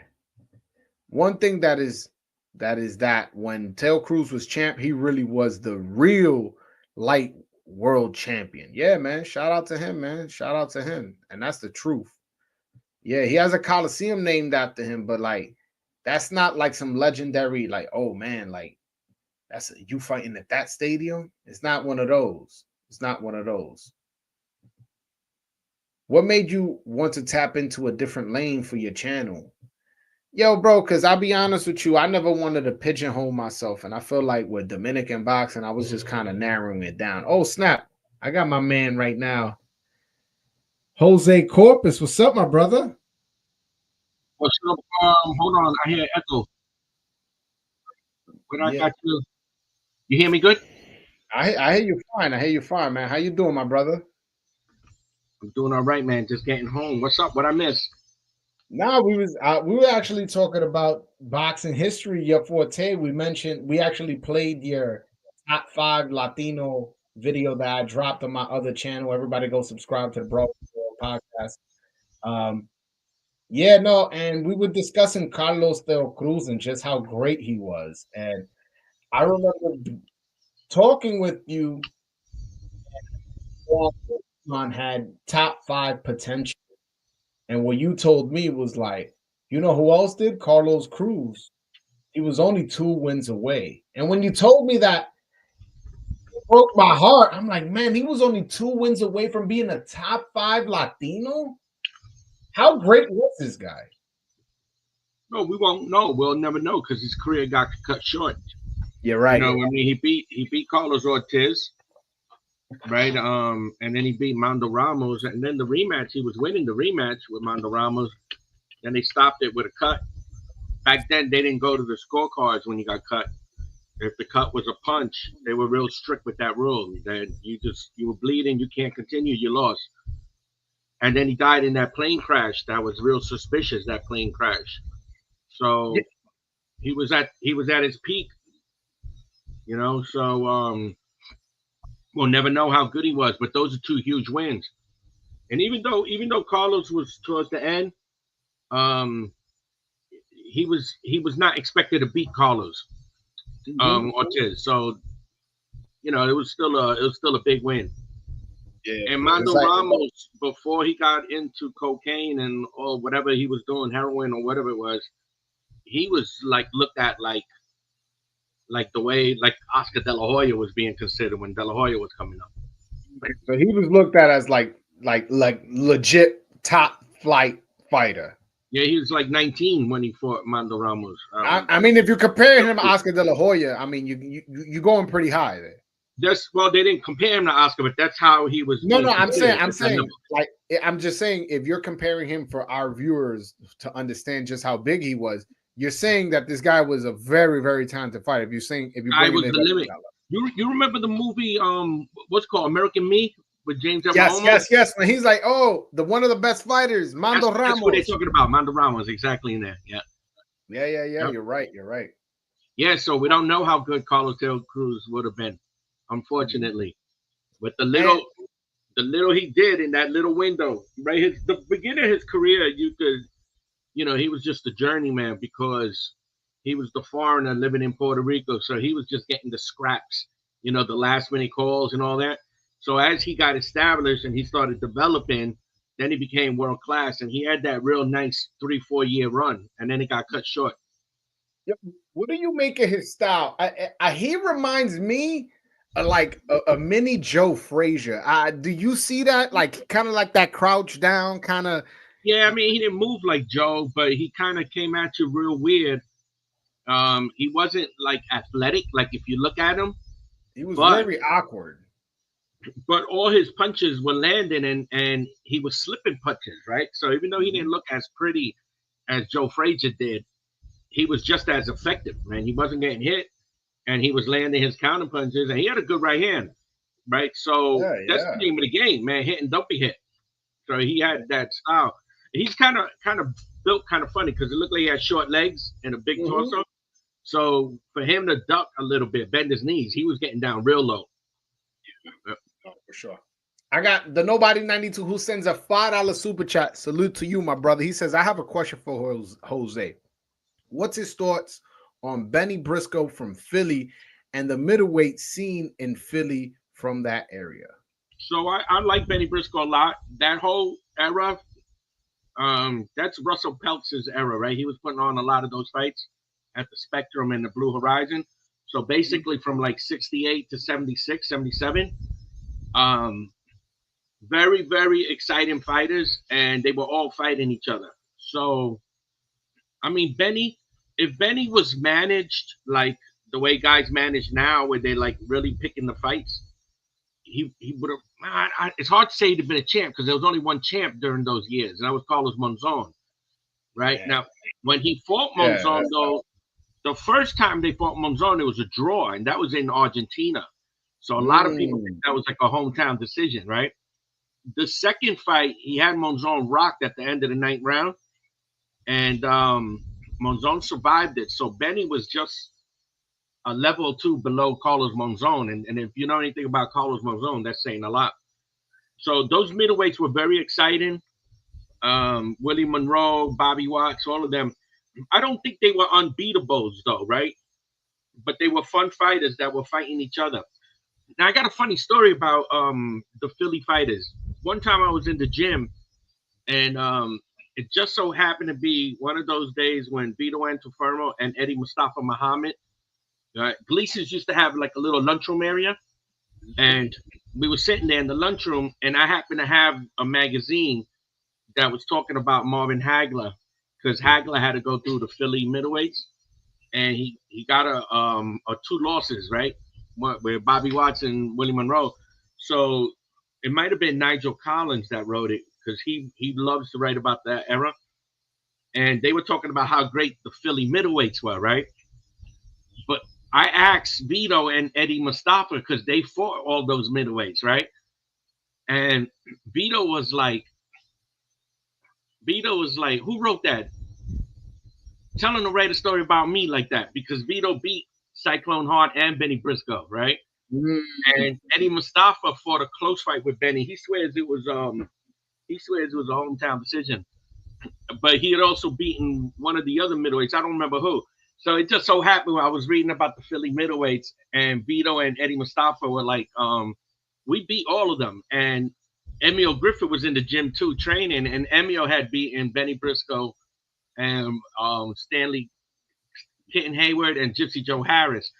So, I mean, I love the era. I wish we had another era like that where guys were going at it that way. But it's just so funny because these three guys were kind of like, yeah, they should write about us because we beat all of them. So I just thought that was funny just to throw that in there. But no, exciting era, man. What more can you ask for in boxing than for everyone to get together and fight great fights? No holding, none of that stuff. You know, that's what them guys were giving you back then. Yeah, no. Honestly, looking back at the 80s and 70s and 90s, these fights happened. You know, the fights that we're missing out on, or we're getting a little too late, a little expired. You know, back then they were happening when they were supposed to happen. I believe, you know, was like Leonard like 23 and Hearns 24 when they fought, something along those lines. They were both in the early 20s when they fought the Took like a first year fight. to make that fight. You know, Leonard when Hearns Leonard beat Benitez like November '79, right? Mm-hmm. And then Hearns started calling him out, right? He was like, "Yo, I want that fight." So Leonard fought a defense in March, right? Davy Boy Green, and then in June he fought Duran, and he told Hearns, "Why don't you go get the WBA belt while I take care of Duran, and then we'll fight a unification, right?" Now in June, Duran beat Leonard, right? So Leonard's plans got thrown off. Tommy beat Pepino in August that same year. So while Leonard fought that rematch with Duran, Tommy had made like two defenses, but by March '81, they were already setting up the fight. They were in negotiations for it, and it ended up happening at the I think it was September '81 is when they ended up fighting. So Wow, it really, that's so interesting. yeah, Okay, so yeah, the fight was just put on delay because he lost to Duran. yeah, they might So, have fought. They might have yeah, fought so like instead, yo, listen December to this. '80. So while Thomas Hearns was going to get the other belt, this guy wasn't taking an No, easy no, touch. no. He Well, went and fought Duran in the interim. yeah, yeah, exactly. So he would have fought Benitez, Duran, Hearns all within 1 year had he beaten Duran the first time. Oh my I god, know. man. Yo, the era that era was different. That Yeah, it era was very was different. different. Yeah, Yeah, yeah. yeah. Hold on, I got somebody who sends another $5 super chat. Shout out to the Nobody 92. I truly appreciate you. People don't speak about this, but Marvin Hagler fought in Philly around this time and lost twice in Philly. Then went on to become a legend. Yeah, because they didn't have as long an amateur career as they do now. You didn't hear about unless you were from Russia or Cuba, you didn't hear about 200 amateur fights, 300 amateur fights. So the early pro ranks were like the developmental years. Like Hagler had like I don't even know. You got to check the record, but he had like 40 fights before he even got the title shot. Damn, You know, really? yeah, he had a Okay. long career. Even I see a comment on Napolis. He wasn't champ as long as Trinidad, but you got to remember though, Napolis was ranked in the top 5 at junior welterweight as far back as 1963. So he spent 6 years basically being ducked by the junior welterweights. Then he moved up to welterweight. So he didn't that championship run was not exactly his entire peak. He had peaked before that. Also, I'll say this about Trinidad's welterweight run. It was okay. It was a good run. Yeah. I'm talking about like as far as the names he beat. Yeah, I mean, he did what he was supposed to. He beat Whitaker. Maybe the other names ain't as impressive as Whitaker. I mean, he got Maurice Blocker, Campos. Those are nice wins. Maybe the De La Hoya win's a good win. That's the fight though that comes with that asterisk though. That's the only But shit I with think you. that was a close fight. I think he can still claim it was a I, close I'm fight. I wasn't mad at the decision because of the way De La Hoya was fighting at the end. But Yeah. that's your moment to shine though. And when you want to talk all time great, you gotta. That's the moment. And unfortunately for Trinidad, um, when he fought Winky Wright, I mean he Yeah. did great against Vargas, but De La Hoya, Winky, Hopkins, I mean, he looked unbeatable against Joppy, David Reed, those guys. Yeah, But when he fought the fellow Hall of Famers, I don't know that. I don't know. there wasn't that much separation, is what It you're looked like saying. a different Felix in a way, you know. Okay. So I mean, and I'm not knocking him. I'm just judging him on a very high level. We're talking all time level now. Yeah. Do you want to put Trinidad up there with Monzon and Duran? I mean, Duran was 71-1 at one point, you know. So and Monzon had like an 80 fight winning streak. So I don't know that Trinidad. I think Trinidad comes just under that. It says Trinidad beat Camacho and Campas, Yeah, those are and nice wins. Camacho was good, was still good at that time. I mean, listen, man. Like two months before that, I was at the Copa with Hector, and he was getting coked up. So, so how great was Camacho at that time? He was him and Tito Yo, Rojas. Him and Tito Rojas were doing shit in the back of the Copa. oh shit! Yeah, exactly.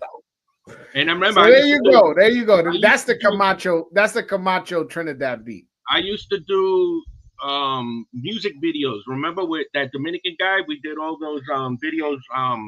Yeah, I told you about that, right? The Proyecto guy Uno. No. The guy who did the movie Nueva York, Joseph Medina, right? So I used to work with him while he did music videos. So we did music videos for Ricarena, Safra Negra, Wilfrido Vargas. Um, and so we knew the guys that owned the clubs because we were doing a lot. So we knew 23rd Street, Casa Quisqueya, Casa Boricua. I forgot the other one on 18th Street. Maybe Lake Palais, I think was the name. And then uptown, we had the Copa, and then up in Washington Heights, it was Las Vegas. And a lot of them were the same owners. It was Jose Jimenez, Joe Vargas, Marino Jimenez, the brothers, right? So we used to get into the back rooms. That's how I was back there with them. And this was like right around Halloween 1993, and he fought Trinidad January 94, I believe. Yeah, I So got you. yeah, Yeah, so he yeah, yeah. wasn't living at his cleanest at that moment. And if you watch his book, read his book or that documentary they did on it, it's all out in the open now. So it's not even like I'm saying something that I would never have spoken about it before. But it's Got all you. out in the open now. It's all out. It's all out Yeah. there. Jose Gonzalez beat Lamada and had a draw with Sugar Ray No, that Robinson. was Jose Basora. Okay, Jose Basora. That was Who's this Jose Basora guy? a very good fighter. He was trained and managed by my friend. Remember Tony Pallone? They had the same Yeah, manager and yeah, yeah. trainer. Yeah, Teddy Bentham. No, real good fighter, man. There's another those days, 1940s, What was his nationality? Puerto Rican, Jose He was Basora. Puerto Rican. Jose Gonzalez is Puerto Rican too, but he came up in the 60s. He fought Billy Briscoe, um, Ruben Carter, Hurricane Carter, those guys. Jose Gonzalez, Jose Torres, they were in the 60s. Jose Basora is I mean, I like Jose Basora, but that shows you how competitive it was because this is a guy who could beat Lamada and fight a draw with a prime Sugar Ray Robinson This at guy any was moment. legit. Yeah. And he fought a lot of murderers row too, like Holman Williams and all that though. So Basora was a legit guy. I'll be honest with you. I never heard of him. He Yeah, a never lot of people became haven't heard of him champion. anymore. He Huh? never became champion. Nah, it was real That's hard one to of become those four belt errors. That's one of those. for belt ever. He gets one. He gets Okay. one. Yeah. But this is a guy who's fighting Sugar Ray Robinson, Jake LaMotta, Ezra Charles. Those you fighting guys like that, it's hard to win a belt when there's only No, one. no, I know. So, I'm just asking for. I'm not yeah. necessarily asking in a judging fashion. I'm asking kind of like just because I never heard of him. So No, I want to he's know. up there. He don't want a belt. He don't want a belt or two nowadays. No, I believe it. If Yeah. you had a draw with Sugar Ray Robinson, I think you're good. And that Which, was by the Ray. way, Uh-huh. okay. That was Ray when he had only one loss too. Yeah. Okay. So there you go. This is in his prime, Sugar Ray. Yeah. I wanted to ask you something. Somebody had asked me earlier, was Triple G a boogeyman or HBO hype job? I mean, it depends on how great you think he is. Like if you want to put him up there like as this unbeatable monster, then you got to say there's a little bit of hype. Um, to me, he did. You know, he's a very good fighter, real hard. Hard to hit hard. scored his wins. He got kind of gypped though in his career because his peak opponent kind of waited him out until he got old. So that's going to be unfortunate. But I don't know. I don't how high you wanna rate him though. Like I don't know if he's overrated. I think he's. I don't know that he's. I think he's just under Monzon and Hagler though. I don't. If you're putting him up there with Hagler, I wouldn't say just. What I responded he's to like him was below them. He was nice. He was nice. He just doesn't have the resume to prove it. That's what I said. His best thing on his resume is a draw with a Hall of Famer in Canelo, and then a close fight in the rematch. But some people felt like he won the first fight. Some people feel he won both. You know, so there's there's that kind of like what win his resume you can point to, and it's like the Danny Jacobs win, and that's a good win, but it's not. That was a close fight too, though, and that was a close fight. And so I don't. You know what, man? He's unfortunately for him. He fought his best opponents at the end of his career, so he was competitive with them. I mean, I don't know Boogeyman though. Yeah, for the guys he fought, he was the Boogeyman, but I don't know if he would have been Boogeyman for Hopkins. You think he'd have beat Hopkins? No, I don't know. Yeah, Hopkins would have just held and outboxed him. Yeah, I think so. Yeah, but I think I don't know who wins between him and Sergio Martinez. I was just thinking Sergio too. I don't know. I maybe lean Sergio, but I would not be surprised if Triple G knocked him out. I think Triple G will beat him on most nights, but on Sergio's very, very, very best night, that could go either way. What about a Kelly Pavlik, a Jermaine Taylor? He was better than them. Triple G was better than them too. Yeah. All right. So there you go to the person who asked about that. There you go. We just gave you an idea of what level Triple G was at. We did a whole full breakdown. He's another guy like Carlos Teo Cruz in the sense that we may never have gotten the opportunity to see them at their very best for different reasons. Same thing with Joan Guzman. He unfortunately missed weight in a lot of fights, so he didn't get a lot of opportunities because of that. Also, he was a high risk, low reward, so a lot of times opportunities didn't come to him because of that. But he's someone where we know this guy was great. We know that he didn't squeeze as much out of boxing as he could in terms of in the ring, but we know how talented he was. So I kind of feel the same about Triple G, although Triple G has more accomplishments. Yeah, and he had a nice long run. So you can't ignore him though, right? But I don't know what his best win is though, other than those wins at the end, the Danny Jacobs fight. Danny Jacobs and the draw with Canelo are the two. Maybe David Lemieux. Maybe that might have been his. His second best win is David Lemieux. Third best win, right? I don't know. The Derevchenko fight could have went either way. Yeah, and that's a win that doesn't necessarily. Yeah, neither of those wins necessarily impress me too much. So. I mean, who did he fight? I mean, Curtis Stevens. He did beat that Japanese guy that was all right. Murata. Yeah, that's a decent win. That's a decent win. And he beat him in Japan too. So right. So I mean, he was good. I mean, I don't know if I would call him Boogeyman though. I don't know what that means really. Like, I don't know. But he's saying like people were ducking him in his era. Like, well, Canelo waited him out. That's for sure. Miguel Cotto ain't want no smoke. No, he didn't. He didn't. I don't blame him. No, I don't blame him either. But he should have gave up the belt and went back down if he wasn't gonna, parade around as a middleweight. Yeah, so he didn't want to fight him. So he did have some guys scared a little bit, but I guess he was a little bit of a boogeyman then. I guess so. Yeah. For his era, I guess he was. Yeah. You got your answer. What they say? What they was? Because I can't see the comments right now. They said that Sugar Ray Robinson had a draw with two Puerto Rican born fighters. Who was the second Puerto Rican fighter? Henry Brim, born in Denture, Puerto Rico. He also had an early draw with Robinson. Yeah, I forgot about that fight. Henry Brim was a contender too. Okay. So he was all right. Yeah.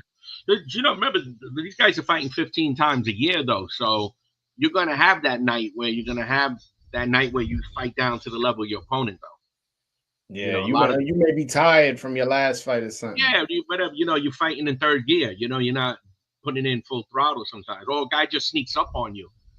You know. Yeah. Yo, now that I got you on, man, how did you feel about our podcast interview, man? I haven't had you on the show since then. How did you feel it went? We had a nice long interview. I've released some clips. We actually, before you got on, we watched a short clip of it. How was your experience on the Broadway Joel podcast, as well as being the first guest? Right, I was the first guest. Yeah, I mean, listen, the studio's beautiful, right? You walk in, they got that lady there, just like, can I get your coat? You want water and all this, and then you come out, and I was like, yo, get back in there, man. This lady's taking care of me right now, right? So the place was nice view of the Empire State Building from that window. The studio looks nice and clean. There's cameras everywhere. So I mean, listen, man, that's studio and the way the video looks, it looks just as good as any of the other top podcasts you see. Man, right? I appreciate that, man. Yeah, so the quality wise it's nice. Visual is nice. I want to see the whole videos, man. I want you know, I want to see the whole product though. Because the clips look good, the sound is good. Like right now, I'm blurry and dark, right? So I mean, I can't move that light, right? It's behind me, right? But in that studio, you don't have those issues. No shadows, no nothing. The only thing that I kind of messed up a little is I had a sore throat that day, and I had to keep drinking water and clearing my throat. Otherwise, I would have thought it was a real nice video. But I know some of the guests you got coming, and some you have already recorded. So I'm really can't wait to see you put them out. Yeah, man, I can't wait to release them. I'm just organizing some things on my end, and once that happens, I'll do it. I had played one of our videos before. I want to play another one. I want to play another one of our videos, but we talking about like Tank. The shorts. Yeah, okay. It's a quick 4 minutes and 30-second clip. If you guys bear with me. By the way, look at it right there, Broadway Joel podcast. Look, as of right now, I only have 18 subscribers. This is a brand new page, that I want you guys to subscribe to. Go over there, subscribe, hit the notification. Go check that out, man. I don't think I saw that one, The Greatest Drug Dealer of All Time. I don't think I've seen that one yet. Oh, we watched that one yesterday. We played it on the channel. We watched it. It's an 18-minute clip. It's about this guy named Yayo, who he basically... Is he the guy that invented crack, supposedly, or something? That's the rumor on him. At least in New York, anyway, right? The guy who I interviewed about him, he told me that he doesn't think it was him. But then again, nobody who really knows who invented crack. Yeah, I know it's hard. It's hard to know who invented something. Someone learned something from somebody. Exactly. Yeah. But let's watch this 4 minutes and 30-second clip of our interview. Let's check that. Tank fighting in December. Even Tank ain't fighting in December no more, right? Yeah, that's up in the air. I'm not sure. He's hitting a year, right? Without. Well, he went to jail, so it's kind of like a bit complicated. Still, and he fought back in June against Frank Martin. Yeah. So it hasn't been that long, but it's going to be like one fight in like 19 months by the time he gets back in the ring. Yeah, he went to jail. That's kind of why I would explain away his inactivity. But yeah, in general, you really don't get more than 2 fights a year from like the guys who you care about. Well, we care about everybody. I'm talking about the big fighters. Like these guys, they're making $30-40 million in one fight, and they're like, yeah, I don't need a fight. You know, like Canelo, he doesn't need to fight. Although he's probably a bad example. At one point, he was very active. He's one of the more active guys. Yeah, but you know, like Tank, you know, making 20 million, 30 million. He ain't gonna make 20 million against everybody, Tank. No, but so he might, if he's waiting for that high of a payday. But if you make 10, you kind of don't need a fight again. You get what I'm saying? They need to get those better fights though. He should be fighting Shakur. He should be fighting Haney.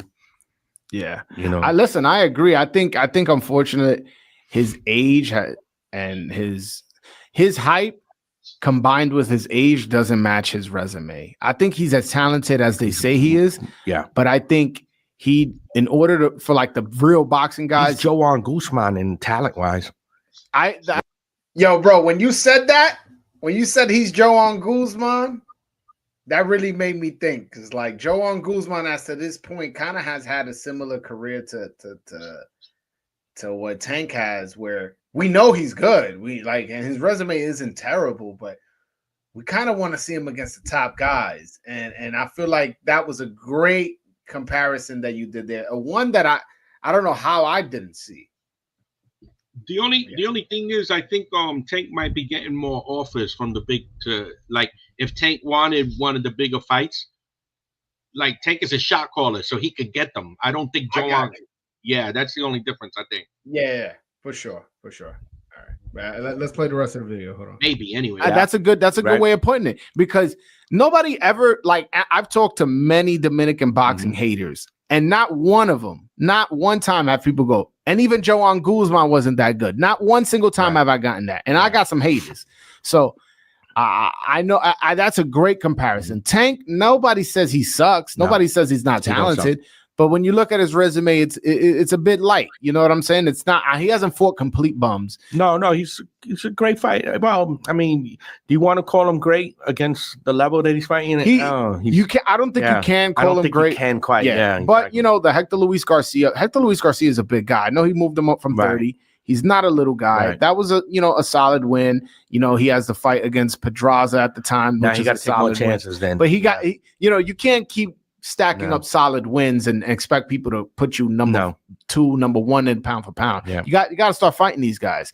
Lomachenko did say that he just a couple months ago, right? But it could have fought years ago. Yeah, that is true. They could have fought years ago. I mean, Shakur Stevenson, from what I understand, is a free agent. I would love to see that unification. No, I like Tank. I like the way he fights. I like the way he fights. I like his style. Very, very powerful puncher. Ever Smart. since Ellie Sekbak was blowing him up as a 4-round fighter, remember that?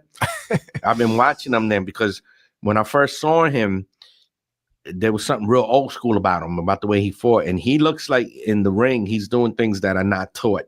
He's just off reflexes. His boxing IQ is insane. His IQ, his ring vision, he sees things. Mm-hmm. He can move certain ways. Not too many guys could do that like he does. So I really, I like him. I watch all his fights. I want to see him step up the competition a little bit, because now we're talking Hall of Fame level. If he could step up the opponents a little bit, you don't see that many talented fighters in your lifetime. What fight do you want to see Tank in most? I want to see what he could do against Shakur. Okay, Shakur's a guy who, I mean, has Shakur even had a bruise in his whole boxing career? Not really, right? So I want to see if can Tank close the gap on him, right? I think the thing is, Tank is just as fast and he hits way harder. Yeah. So I honestly think I favor Tank in that fight. I want to see it. I want to see it though. Yeah. I want to see it. And T.O., him and T.O. be a nice fight too. And the promotion for him and T.O. Yeah, that'd be a great fight. With his father, with T.O. himself, and I definitely think they can do a big fight. Unfortunately, they're fighting in different divisions. They're part of different. They're close enough. They different promotional company. Well, the promotional is going to be a problem. Yeah, but that's what I would eliminate, that the promotional, and make these guys more active. That's what I would change in boxing. Yeah, no, I listen. Yeah. Your mouth to God. Yeah, man. Yeah, that's good content, man. If I ever seen it, that's good content. No, it looks great. It sounds good. The studio looks just as good as any other studio. Like I'm no podcast expert, but like I've seen that don't look too different from what Joe Rogan has, right? Kind of. Yeah, no, man. I definitely invested in the quality of the content, which is why I had it. I made it happen. But I find it so interesting what we spoke on right there, just in that part right there. The Guzman part. Yeah, that, and just that you think Tank is Hall of Fame level. You think that at one point you said you don't see fighters like that. Many fighters like that in your lifetime. He's naturally gifted, I think. I agree.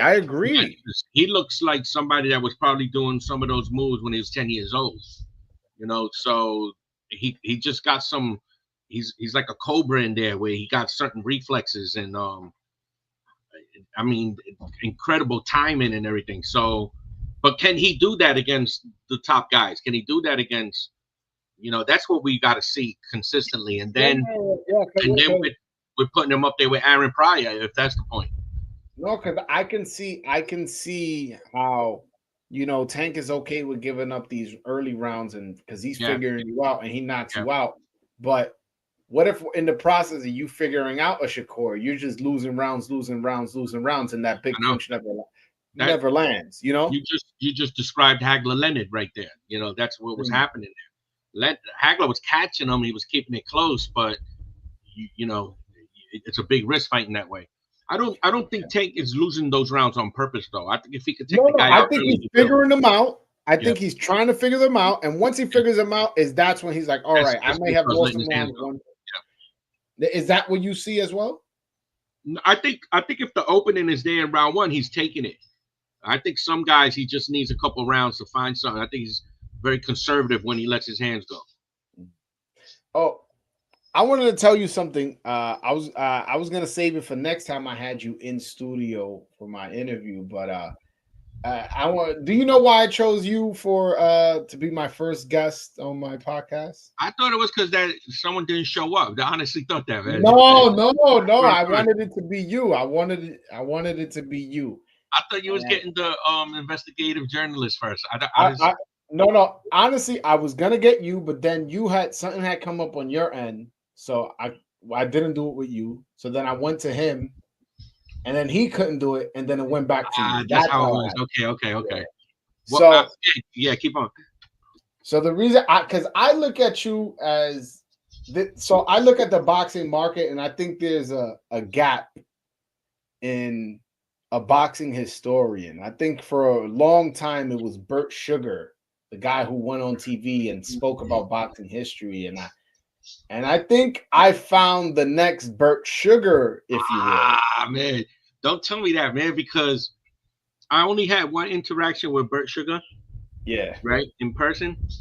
Mm-hmm. And this was around 1991. I remember Tommy Hearns was gonna fight Virgil Hill. And I introduced myself to Bert Sugar, right? And he was the biggest asshole I ever met, man. First of all, when I told him my name, now I don't have the most common name, right? But he's a lawyer, he's educated. He should at least have heard of Corpus Christi, right? Plus, he's a lawyer. He should have heard of some legal terms, corpus delicti, corpus mundi, right? But he's out there acting like, what the hell is that? I never heard that, right? So for like 2 minutes, he can't even get past my name, right? So after a while, I was like, you know what, man? I just walked away, right? But I later found out he was drunk when I was trying to speak to him. So that was my interaction with Bert Sugar. All right. So, well, I'm not talking about personally. I'm talking about you. Do you get the sentiment of what I meant? Sober Bert. Listen, no, Bert, know how he would be the go-to guy for ESPN, the go-to guy for Showtime. He's a great storyteller. I bought like the first 3 or 4 books that had seen his, and I just kept sucking them up like a vacuum. So he played an important part in some ways. I can say that among the contemporary writers, right, he might have been the boxing writer that got me into boxing writing. Right, we could say that because I was really liking the style. Although the writers that I really followed as a writer was your boy Juno, because when he came out with Drown and This Is How You Lose Her, those were stories we had never seen before, speaking that Spanglish that we used to speak in the street, right? Yeah. Like we never seen that in print. Like, you seen that shorty with the fat culo? Talk. That's how he was writing, and that's how we spoke. So that like kind of resonated with me. And also 2 guys that I have met, Pete Hamill. You ever heard of Pete Hamill? He used to work in and Jimmy Breslin. Okay. So I read them religiously, and Pete Hamill lived in Park Slope. So I actually got to see him a few times and spoke to him. So those were like my writing influences, right? And then later on, I got into reading bigger stuff and try to broaden it out, like Raymond Carver and Garcia Marquez and stuff like that. But when it comes to boxing writing, Bert was the one that was I wanted to keep reading them, and then later I started reading like damn, the name escapes me at the moment. The guy who used to write for the New Yorker in the 40s and the 50s. I forgot his name. Liebland, Al Liebland, AJ Liebland, all those guys. I started reading them later on. Well, so is it a compliment to say I see you as the next Burke Sugar? Man. It is a compliment, but you know, they say never meet your heroes, right? Yeah. So he kind of ruined it for me with that because it looked. First of all, he was like wearing a blue blazer and like a polka dot pink, orange, purple shirt and like brown pants that looked like your grandma's couch. Nothing matched on him. He was smoking that cigar right in your face. The hat was dirty. The little fedora that I was always dying to see was dirty. For this dusty old man, you're like, damn, this dude don't look as smooth as he write. Very disappointed, man. He looks better on camera, exactly. But I caught him at a bad time though. But you know, he was drunk and apparently he didn't have morning coffees. He had morning whiskey. Apparently, is what I learned later on. So I caught him at the wrong time. That's why I kind of got, you know, I was. Yeah. You know, all right. Well, getting past the comparison, what do you think about being boxing go-to historian? What do you think of that? I think there's a market for that. I don't know that there is a market for that. And I don't know that I could be that guy either. Anyway, I think so. You know, as I gotten older, I've kind of just focused on New York history and Latin American history, Latino boxing. And so if you were to ask me like who's the first champion from Minnesota or something like that, you'll see I'm a little weak in those areas, right? Or the first champion to come out of, you know, Serbia or whatever. So to me, I don't even know if anyone can be a historian because that's big. That's like being an art historian. You really can't be a hard. No, but you know what you know. You know enough. You know enough about the big stuff. Categories, maybe, but I don't know if I would be the. I mean, I don't know. What is that? Go-to historian. What does that even mean? When there's a big fight and people want to know the historical context, I can handle a little of that. I feel like you do a good job of explaining to the public, like, oh, like Mondo Ramos, he was looked at as like how Oscar De La Hoya is. Oh, you know, this Spence Crawford fight is this generation's Ray Leonard versus Hearns. An example. And you do a good job of also explaining just how talented a guy was. You'd be like, oh, this guy back in the 30s, he was like, you know, Pacquiao now, or something like that, where we understand what boxing history or what's going on in current boxing in a historic fashion. If someone were to offer me that gig or something, I would definitely entertain it, you know. I'm offering you a gig right now for Broadway Joel Productions. Yeah, let's do it. Let's do it. And you know, the thing is though, it's like some of the stuff I don't remember everything, right? I gotta look some stuff up. Like this guy mentioned Henry Brim. That's a name I'm familiar with, and I remember the name, and I remember that he fought some big fighters, but I'm by no means an expert on him though. Although his name did come up when we were talking about Hall of Fame, so I'm definitely aware of Henry Brim. I forgot that he had a draw with Ray Robinson. My man Al Monta says, "What do you think of Inoue?" I love Inoue. Did I tell you guys the story? It's on the podcast, right? You never released it, right? Well, I'm not sure which part of it is, but I've released a couple clips. Last year, he came to the BWAA dinner in New York. Mm-hmm. In Inoue, and he had he was winning Fighter of the Year, so it was it was real exciting to see him in New York, right? And when he came, he came with his people. He had about 7 or 8 people around him, and then he had a bunch of Japanese press and I guess ushers around him. I don't know if you want to call them bodyguards. Maybe they were bodyguards, right? So it was real hard to get close to him, right? You just like seen him from a distance, right? And then when it was time to, because they have a cocktail hour, right? And you can go up to people during the cocktail hour if you can get through the line of people. And like, for example, like Timothy Bradley was there, Teofimo Lopez was there, Amanda Serrano was there. The only one, Amanda had a line, maybe like 7, 8 people waiting to like take a picture with her. But Inoue had like 30, 40 people waiting for him, right, to take a picture. So it was like almost impossible to get through. And then when we went inside to the awards, when the presentation started, they sat him in his seating area, and they had the people around him like in a semicircle, like, so you couldn't get him. So my daughter went with me because I was winning an award, and I figured, let me take her to the show, right? She see her dad win an award, even though she didn't even pay attention to it, right? But I'm sure she did. I'm sure she did. So she she did it because when I asked her, she took a picture when I went up, and she was like, "Oh, I didn't even see you go up." So I know she didn't pay attention. Yeah, exactly. She's whatever, man. But she had a great time. But she's in high school, right? She's young, right? 16.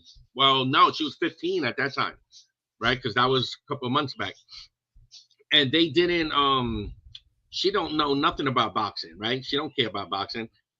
But when she saw Inoue, she knew him because in high school, he's a very popular meme where he's just knocking people out, right? So she knew him from the meme. So she got on Snap or whatever she's using, TikTok, and was telling everyone, "Yo, look who's here, look who's in the building," right? So everyone was shocked that she was meeting this guy from the meme. So then we acted like we was going to the bathroom, and she passed in front of Inoue, and she went like this with her finger on her phone, and Inoue understood it and told his people to make a hole and let her in. So she took a pair of selfies with him. So I thought that was I thought that was real nice. As far as him as a fighter, I think he's a special fighter. He's looking to me like Sanchez at peak at Puello. I mean, the guy's moving up in weight. Bless you. He's moving up in weight. It's not even phasing him, So yeah, the only thing is he's bound to lose soon. Next 2 years or so, he's going to get a loss, and I hope people don't start acting like because I remember when Roy Jones was winning. Roy Jones was like unbeaten for like 16 years. Yeah, it was crazy. And then when he lost, everyone was like, "Hey, I told you he wasn't that good, right?" I was like, "Yeah, we used to have hair when you told me when you were first saying that, right?" So I hope they don't do that anyway because they're missing out on something real special. He's a fantastic fighter. Well, listen, with the Stephen Fulton, people were making this seem like this is a big 50-50 fight. Well, this is number one versus number two. It's a legit challenge, that fight, yeah. I was the only one, I guess, on earth. I was like, yo, this fight is not close. And Nunes is an all-time great, and Stephen Fulton is just an okay fighter. He's a good fighter. I knew he was going to win, but that was definitely a big challenge, though, to fight Fulton. He just wiped the floor with him. I know. The floor with him. No, he's up there, man. He's up there with I don't know what else. And Salvador Sanchez. That he's in high. The only thing is he's got like Arguello had 80-something fights. Sanchez had 45 fights, right? So this guy's career is not over. His career is not over. I know. So, but it's hard to compare 20 fights to 70 fights. It's. I got you. You can't do. It's so hard to do in 20 fights what they did in 70. Yeah. But you match their best 20 with his best 20. No, he's right up there with them. I agree. He's right up there with them. The Nobody 92 sends another $5 super chat, and he says, "What's your thoughts on Boots' career? He went from boogeyman to now being viewed as a duck." I don't know. I don't know that. I don't know if he's being viewed as a duck. He just looks to me like someone who makes a lot of bad business decisions, I guess, in terms of I don't know the full, put it like this. I don't know the full details. Supposedly he was going to fight Virgil Ortiz and then backed out because he wasn't aware. I'm not sure what's the full story on that, but I will say this. Boots has shown some flaws that don't match how high he was getting,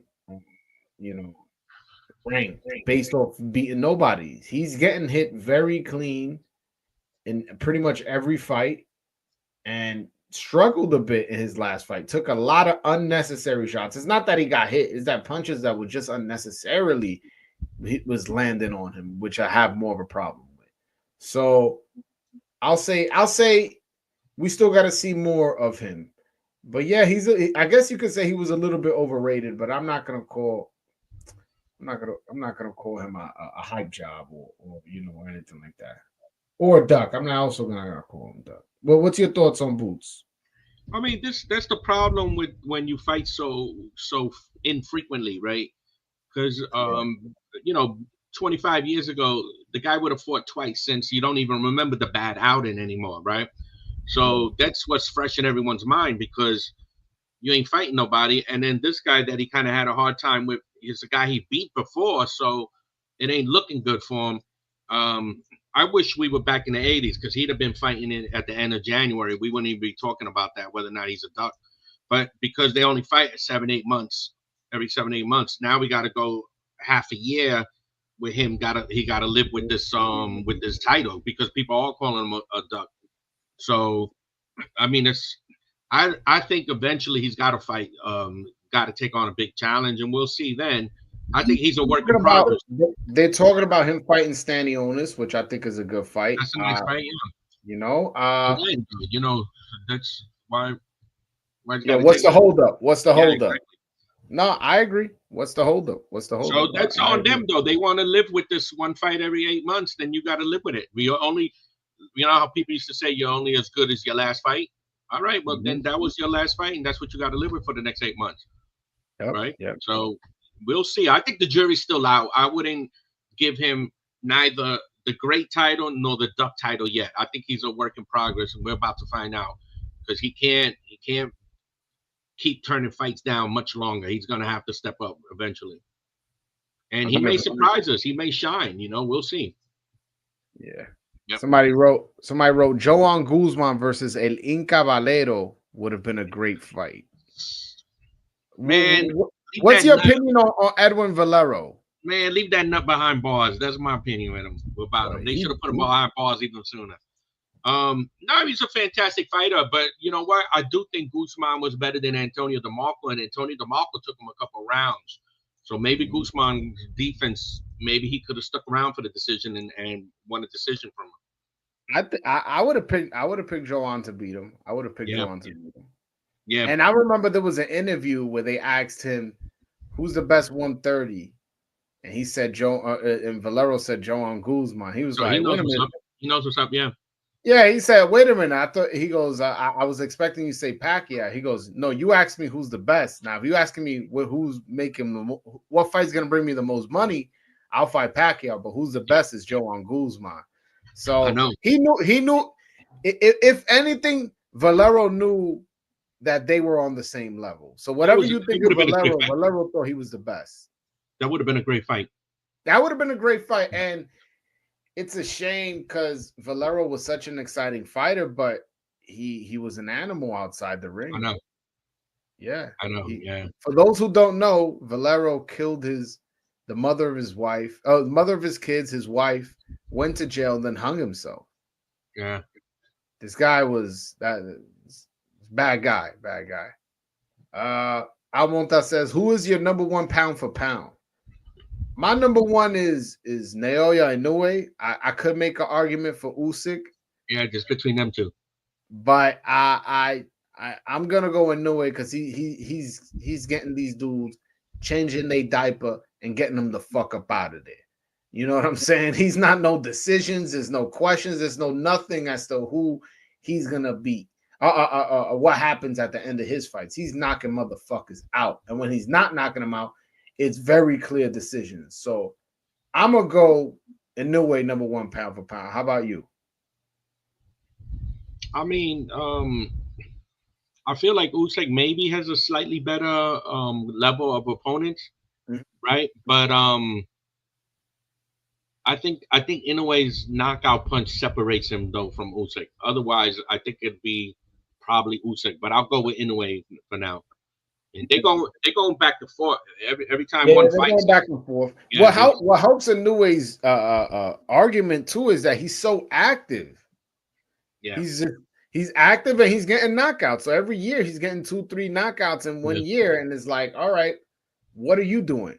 And he's fighting the best too. He's fighting the top 5 consistently.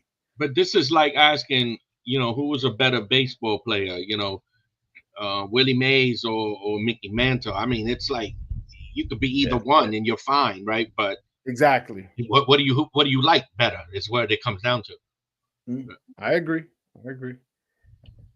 What are your thoughts on? What is Jose's thoughts on Canelo? See, Canelo disappoints me a teeny bit because I almost feel like he would have beat Benavidez, right? Me too. Yeah, but I don't know. Is it a strategy of his? I mean, listen, God bless Berlanga. He got a nice payday, and he's did what he had to do. He did everything right. He's in shape. He stayed unbeaten, right? But was that really the best fight that Canelo could have had at that time? Canelo ladronazo, man. This dude, his 3 fights on PBC is Berlanga, Charlo, and Munguia. Diablo, bro. Even Munguia. Canelo ladronazo, man. So, listen, man, I don't want to knock the guy. He's living a great life, right?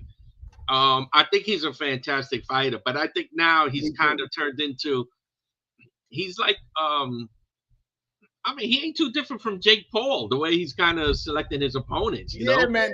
On a much higher level, though, but... Yeah, you fight Munguia, right? You fight Munguia, a guy who, for absolutely nobody, ducked his way to getting the opportunity against you. You beat him by decision. He gets knocked out in his next fight by a non-puncher. Yeah. You fight Berlanga, a guy who's beaten absolutely nobody, does not deserve to be in the ring with you. You go to decision with him, and then you move up a guy 2 weight classes, an undisputed fighter in Charlo, to be fair. You move him up 2 weight classes, drop him once, and can't stop him. And it's like, damn, man, I haven't been feeling what Canelo's been doing his last 4 fights. I mean, look, the guy is definitely talented. He looks great when he fights. You know, he's got nice defense. He throws nice combinations. He's a good fighter. He's a good fighter. Yeah, great fighter. He's a great fighter. But these last few fights, it's kind of like, I mean, just picture another sport. Somebody like, give me a sport. You want to talk baseball, right? Yeah, let's go baseball. All right. So picture the pitcher. He only wants to pitch against the scrubby teams that like, oh, you want to pitch against the top team that's 120? No, I'm only going to pitch against the teams that are below 500. The Tigers. That's what he's doing, though. You know. So I mean, I'm not gonna hate him, but I'm not gonna be impressed by him. I don't even know that I could call him one of the top fighters anymore, just because of what he's doing. He's definitely out the top 5. Yeah, he's definitely out the top 5. This is a very competitive top 5 era, I want to say, because just off the rip, you not getting the top 3 with Usyk, Inoue, and Crawford.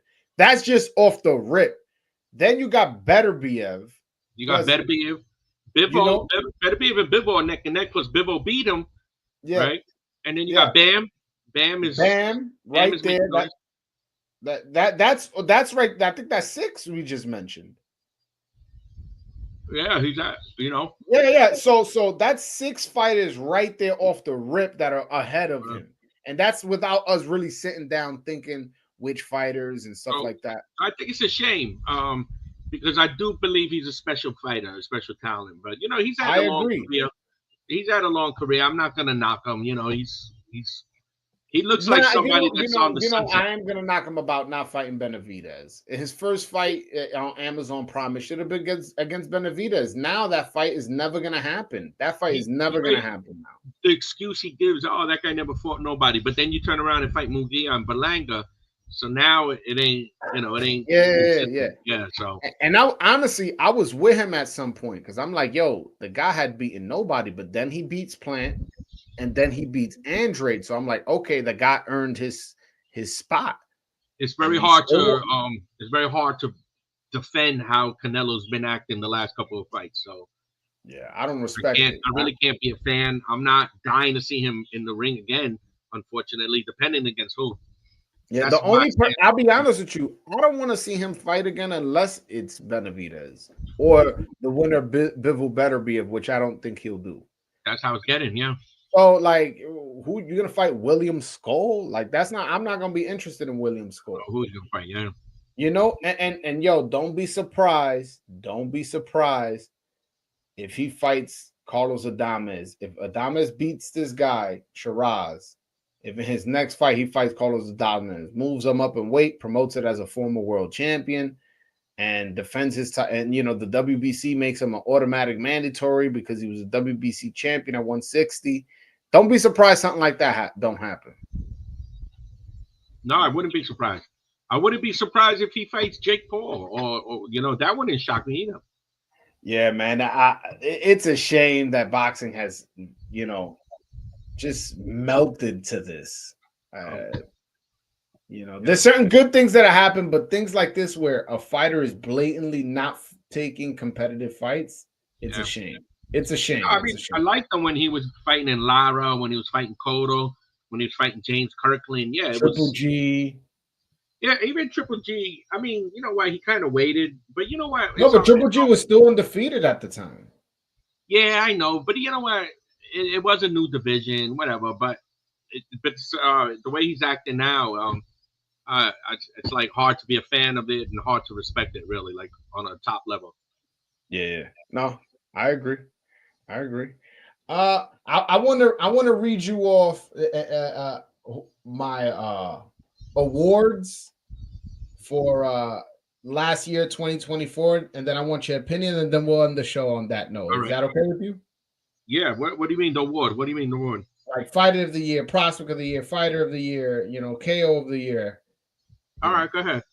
Yeah, so I'm gonna start off by fight of the year, and the reason I'm starting off by fight of the year because it's my goal to one day do the speech for fight of the year and present the fighters with the fight of the year award at the BWA dinner. That's a goal of mine. Hopefully that can happen one day. But I have Raymond Ford versus Otabek Klomatov. This was a championship fight at 130. It was an absolute war. Ford needed a knockout to win in the last round, and he came up with it, and it was a fantastic knockout. There was another fight in Danny Dubois versus Joshua that, was competitive, and there was a lot of good fights this last year, but I gave it to Ford Klomatov. Do you have any opinion on that fight or what fight you would have put over it or anything like that? I haven't even thought about it really to know if I disagree or not, but that was a great fight. So I really don't have no issue with that fight. Okay. I think it was better than Dubois, Anthony Joshua, though. I agree, which is why I'm giving it the award. So I agree. We got prospect of the year. I know who you're gonna give it to. No, you don't. All right, go ahead. I'm giving it to Yan Santana. Interesting. I think Rohan is a contender, and I don't think he qualifies. Yan Santana to me is still a prospect, and number 2 was Abdullah Mason. And honestly, I would have given it to Abdullah Mason, but Abdullah Mason got dropped twice in his last fight against a journeyman, ironically a Dominican in Joan Basco. Yeah.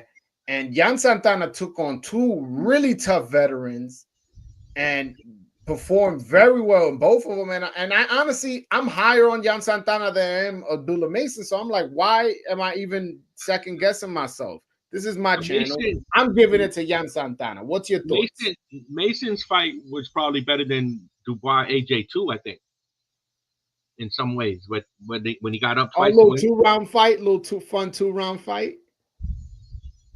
Yeah, because who thought that was going to happen to him?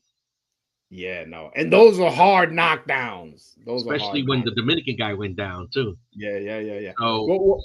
So who would you say prospect of the year? Or what do you think of my prospect of the year, Yan Santana? No, Yan is definitely a prospect. I thought you were going to go with Rohan. I don't know that he's a contender just yet. But Yan is very, very, very new. But I guess he is a prospect, though. Okay. Yeah. Who would you have picked? See, I don't know. Like, if they're ranked by any of the organization, you can't consider them a prospect, right? Well, if that's the case, then Rohan is eligible. Oh, wait, no, I think Rohan is ranked in the WBO. Never mind. I think he's ranked in the WBO. I don't Mason, think Jan Santana or Abdullah Mason are ranked. Mason, it would not be a bad choice even though he got dropped in that last fight. Yeah. Mm-hmm. Yeah, either one. I'm okay with John Santana. Jan Santana. We got to see though. This is gonna be a very pivotal year for him because he might. I agree. Seems like he's on the fast track also. Yeah, he's on the fast track. They put him against tough fighters. He's aced both tests. I definitely see 2025 as a big year for both him and Rohan, to be honest with you. Yeah. But fighter of the year, I gave it to Alexander Usyk. He beat Tyson Fury twice. I have to respectfully give that to him and understand that he is an all-time great. And understand that he has an argument for being number one pound for pound in the era where the top three is a very competitive, arena. I'll say that. I'm giving it to Alexander Usyk for fighter of the year. I honestly don't think there's a close second unless you can think of somebody. What do you think of Alexander Usyk winning fighter of the year? Usyk, all right, so he beat the same guy twice, right? But my whole thing with that was I didn't like the way Fury looked before when he struggled against Francis Ngannou, right? I got you. So I'm not so sure. I mean, who is this Fury guy? But I'm not knocking Usyk. But honestly, in the heavyweight who I think really like shined right highest and did the unexpected was Daniel Dubois. Yeah, somebody who Usyk stopped before. Yeah. He bounced back, completely turned his career around to the point where now he's even being considered better than he was last year. So yeah, well, it's funny you mentioned Daniel Dubois because his knockout over Joshua, I have as knockout of the year. Okay. Talk to me about that moment when you sitting on your couch or wherever you watching it. And you seeing these two big men go back and forth, and he's hurt, and he's laying on the ropes, and he knocks him out with one shot. I know. Now, of course, you see, that's a fight I wasn't sure who was going to win coming in. Now, I like the way he looked against Hrgovic, but in the beginning, those first 2-3 rounds, it looked like Hrgovic was going to take him out, right? Mm-hmm. So I thought AJ would take him out if AJ. I thought so too. I thought AJ was going to get him up out of there. So that was totally unexpected. And then it looked like AJ was coming back, and even AJ thought it because you seen his whole body language change. Yeah. And then next thing you know, the fight was over. But Usyk, listen, Tyson's like for a cruiserweight to move up to beat like the biggest heavyweight ever, right? And I'm not counting Nikolai Valuev because he wasn't really like universally recognized as the lineal champ and all that. So, but I think Tyson Fury is the biggest champ, right, of all time, size-wise. As far as I can know, but there wasn't like an Italian guy, but I don't know if he ever. Yeah, Primo Carnera, he was 6'6", 6'5". Yeah, okay. Right? So he wasn't. All right, so he wasn't as big as Fury. Yeah, then. I mean, I think Vitali might have been 6'7". Yeah, Vitali I think was 6'7". Yeah. Vitali was 6'7". But still, but I don't. Fury's 6'9". I think he's 6'8" because when I seen them together with Robert Helenius, they were the same height. So either Tyson's 6'8" or Helenius is 6'9", right? One of the two. Okay. So but I would not have expected a cruiserweight to beat Vitali. Right? Exactly. So for a cruiserweight to beat Fury, right? Yeah. So I don't have any problem with Usyk winning it either. Crawford didn't fight enough. Mm-hmm. Canelo fought sparring matches, really, right? Inoue, I'll give it to Usyk over Inoue. Yeah, Inoue had a good year, but the quality of opponents wasn't as good as Usyk. To be honest, Bam had a good year too. Bam had a really good year. Bam, he probably would get the number 2 award if that was such a thing, but I don't think he had a better year than Usyk. I'm sorry. I'm okay with Usyk. Yeah. All right. An upset of the year. Oh man, I was smiling from ear to ear when this happened. Jaime Munguia getting knocked out by a light-hitting Frenchman who was 25-0 with 4 knockouts. Yeah, Bruno Duarte. Upset of the year. Oh, what a beautiful day it was. Yeah. What a beautiful day it was. This guy ducked his whole career. and got rewarded with a Canelo fight. And then in his next fight, oh yeah, you got that big money. Boom! They put him to sleep. Did you watch that fight live? Do you remember watching it, or what was your reaction? The Zone, right? That was it was on the Zone. Yeah, I remember the guy only had like 6 knockouts or something. Yeah, 4 knockouts. That was his 5th knockout. They picked the safest opponent that had a nice record that was near the rankings, and it backfired on him. So that reminds me of when James Kirkland, he fought a Japanese fighter, Ishida.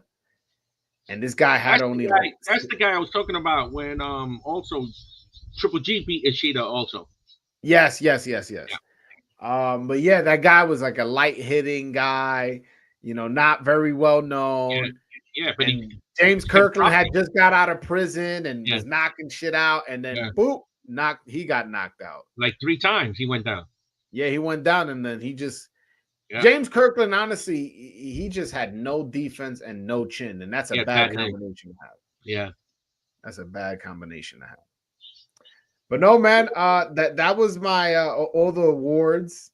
I'm glad I got your opinion on it. I'm glad you were on the channel. Juan De Lo Mio was going to be on. What's up? I thought Juan De Lo Mio was coming on. I thought so too. He flaked on me, man. I'm about to call him after this. Well, what's up with you, bro? If you're watching the channel, he has sent the super chat earlier. When he sent the super chat, I figured he was just like letting me know, like, yo, don't worry, I'm about to hop on. But he never hopped on. I don't know. I wanted his opinion on all the things we discussed. Yeah. I gotta get hit. I told him, and I want to know if you down. I told him I want to do one day a podcast with me, you, and him in the studio, all us 3, where we talk boxing history, boxing, and just whatever we want to talk about. You could get a third person on that table. Yo, bro, I can make magic. Call me David Blaine, brother. Call me David Blaine. I can make magic, brother. Man, he's got some shows coming up in Vegas in February. Yeah. Yeah, he kind of disappeared for a while, but he's coming back. I like David. Yo, you know what? That you know what's a weird thing about me? I love magic. Like anybody who's like a good magic trick, like. I love it. I love it. So I definitely want to see him live one day. But nah, man. I want to know if you're down one day. If one day I could get both of you guys at the same time. Give me about 3 weeks notice. I can get time off to get out there. I'll make it happen. That's not a problem. That's not a problem. But no, Jose, thank you so much for coming on, man. Happy New Year to you and all the listeners. Many blessings for this year for everybody. And I can't wait to see when you start uploading those videos on the podcast channel. Don't worry about it, man. They're gonna keep coming. Right now, I'm gonna just be dropping these clips, and eventually, once I get everything situated, I'm gonna start releasing them once a week. The podcast, but I'm excited for what I'm about to bring to this YouTube sphere, this podcast universe. I'm excited for what I'm about to bring. I'm gonna start calling myself this year the new Burt Sugar also. Remember who gave you the nickname too? I'm telling you, brother. I'm telling you, you're gonna be the guy that I bring on, and I'm like, explain to this meeting in a boxing history way. You're gonna be the guy. Yeah, I could do it. I could do it. I know you can. Yep. Yo, Jose. Thank you so much for coming on. Happy New Year. God bless you. Man. And this is going to be a big year for both of us. A big year for both of us, bro. Hope so. All right, everybody. Make sure y'all hit that like and subscribe button and go to my other channel, Broadway Joel Podcast. Go subscribe. I threw you a couple bones. We've had a couple watch parties. I've shown you good content. Come on over. Go check that out, man. It's definitely great content that I got going on over there. And trust me, it's big things. Be one of the people that you could say, yo, I was part of his first 100 subscribers. Be part of that crowd. Broadway Joel Podcast. Go subscribe, man. Go learn about the greatest drug dealer of all time. Go learn about who the top 5 Latinos are. Go learn about how bad Washington Heights was in the 1980s. And I got some other content coming. I got former cops coming on, former drug dealers, and all kinds of interesting characters that'll be on this channel. And don't worry, I'm gonna get my boxer trainers and cut men and fighters and promoters. They all gonna be there too, matchmakers.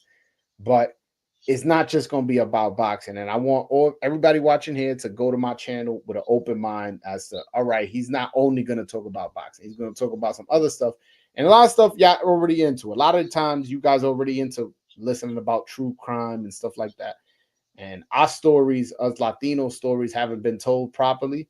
I think on my channel, we're going to be able to, get people's story out appropriately. Yep. All right, Jose. Thank you so much for your time, my brother. Everybody. All right. Peace.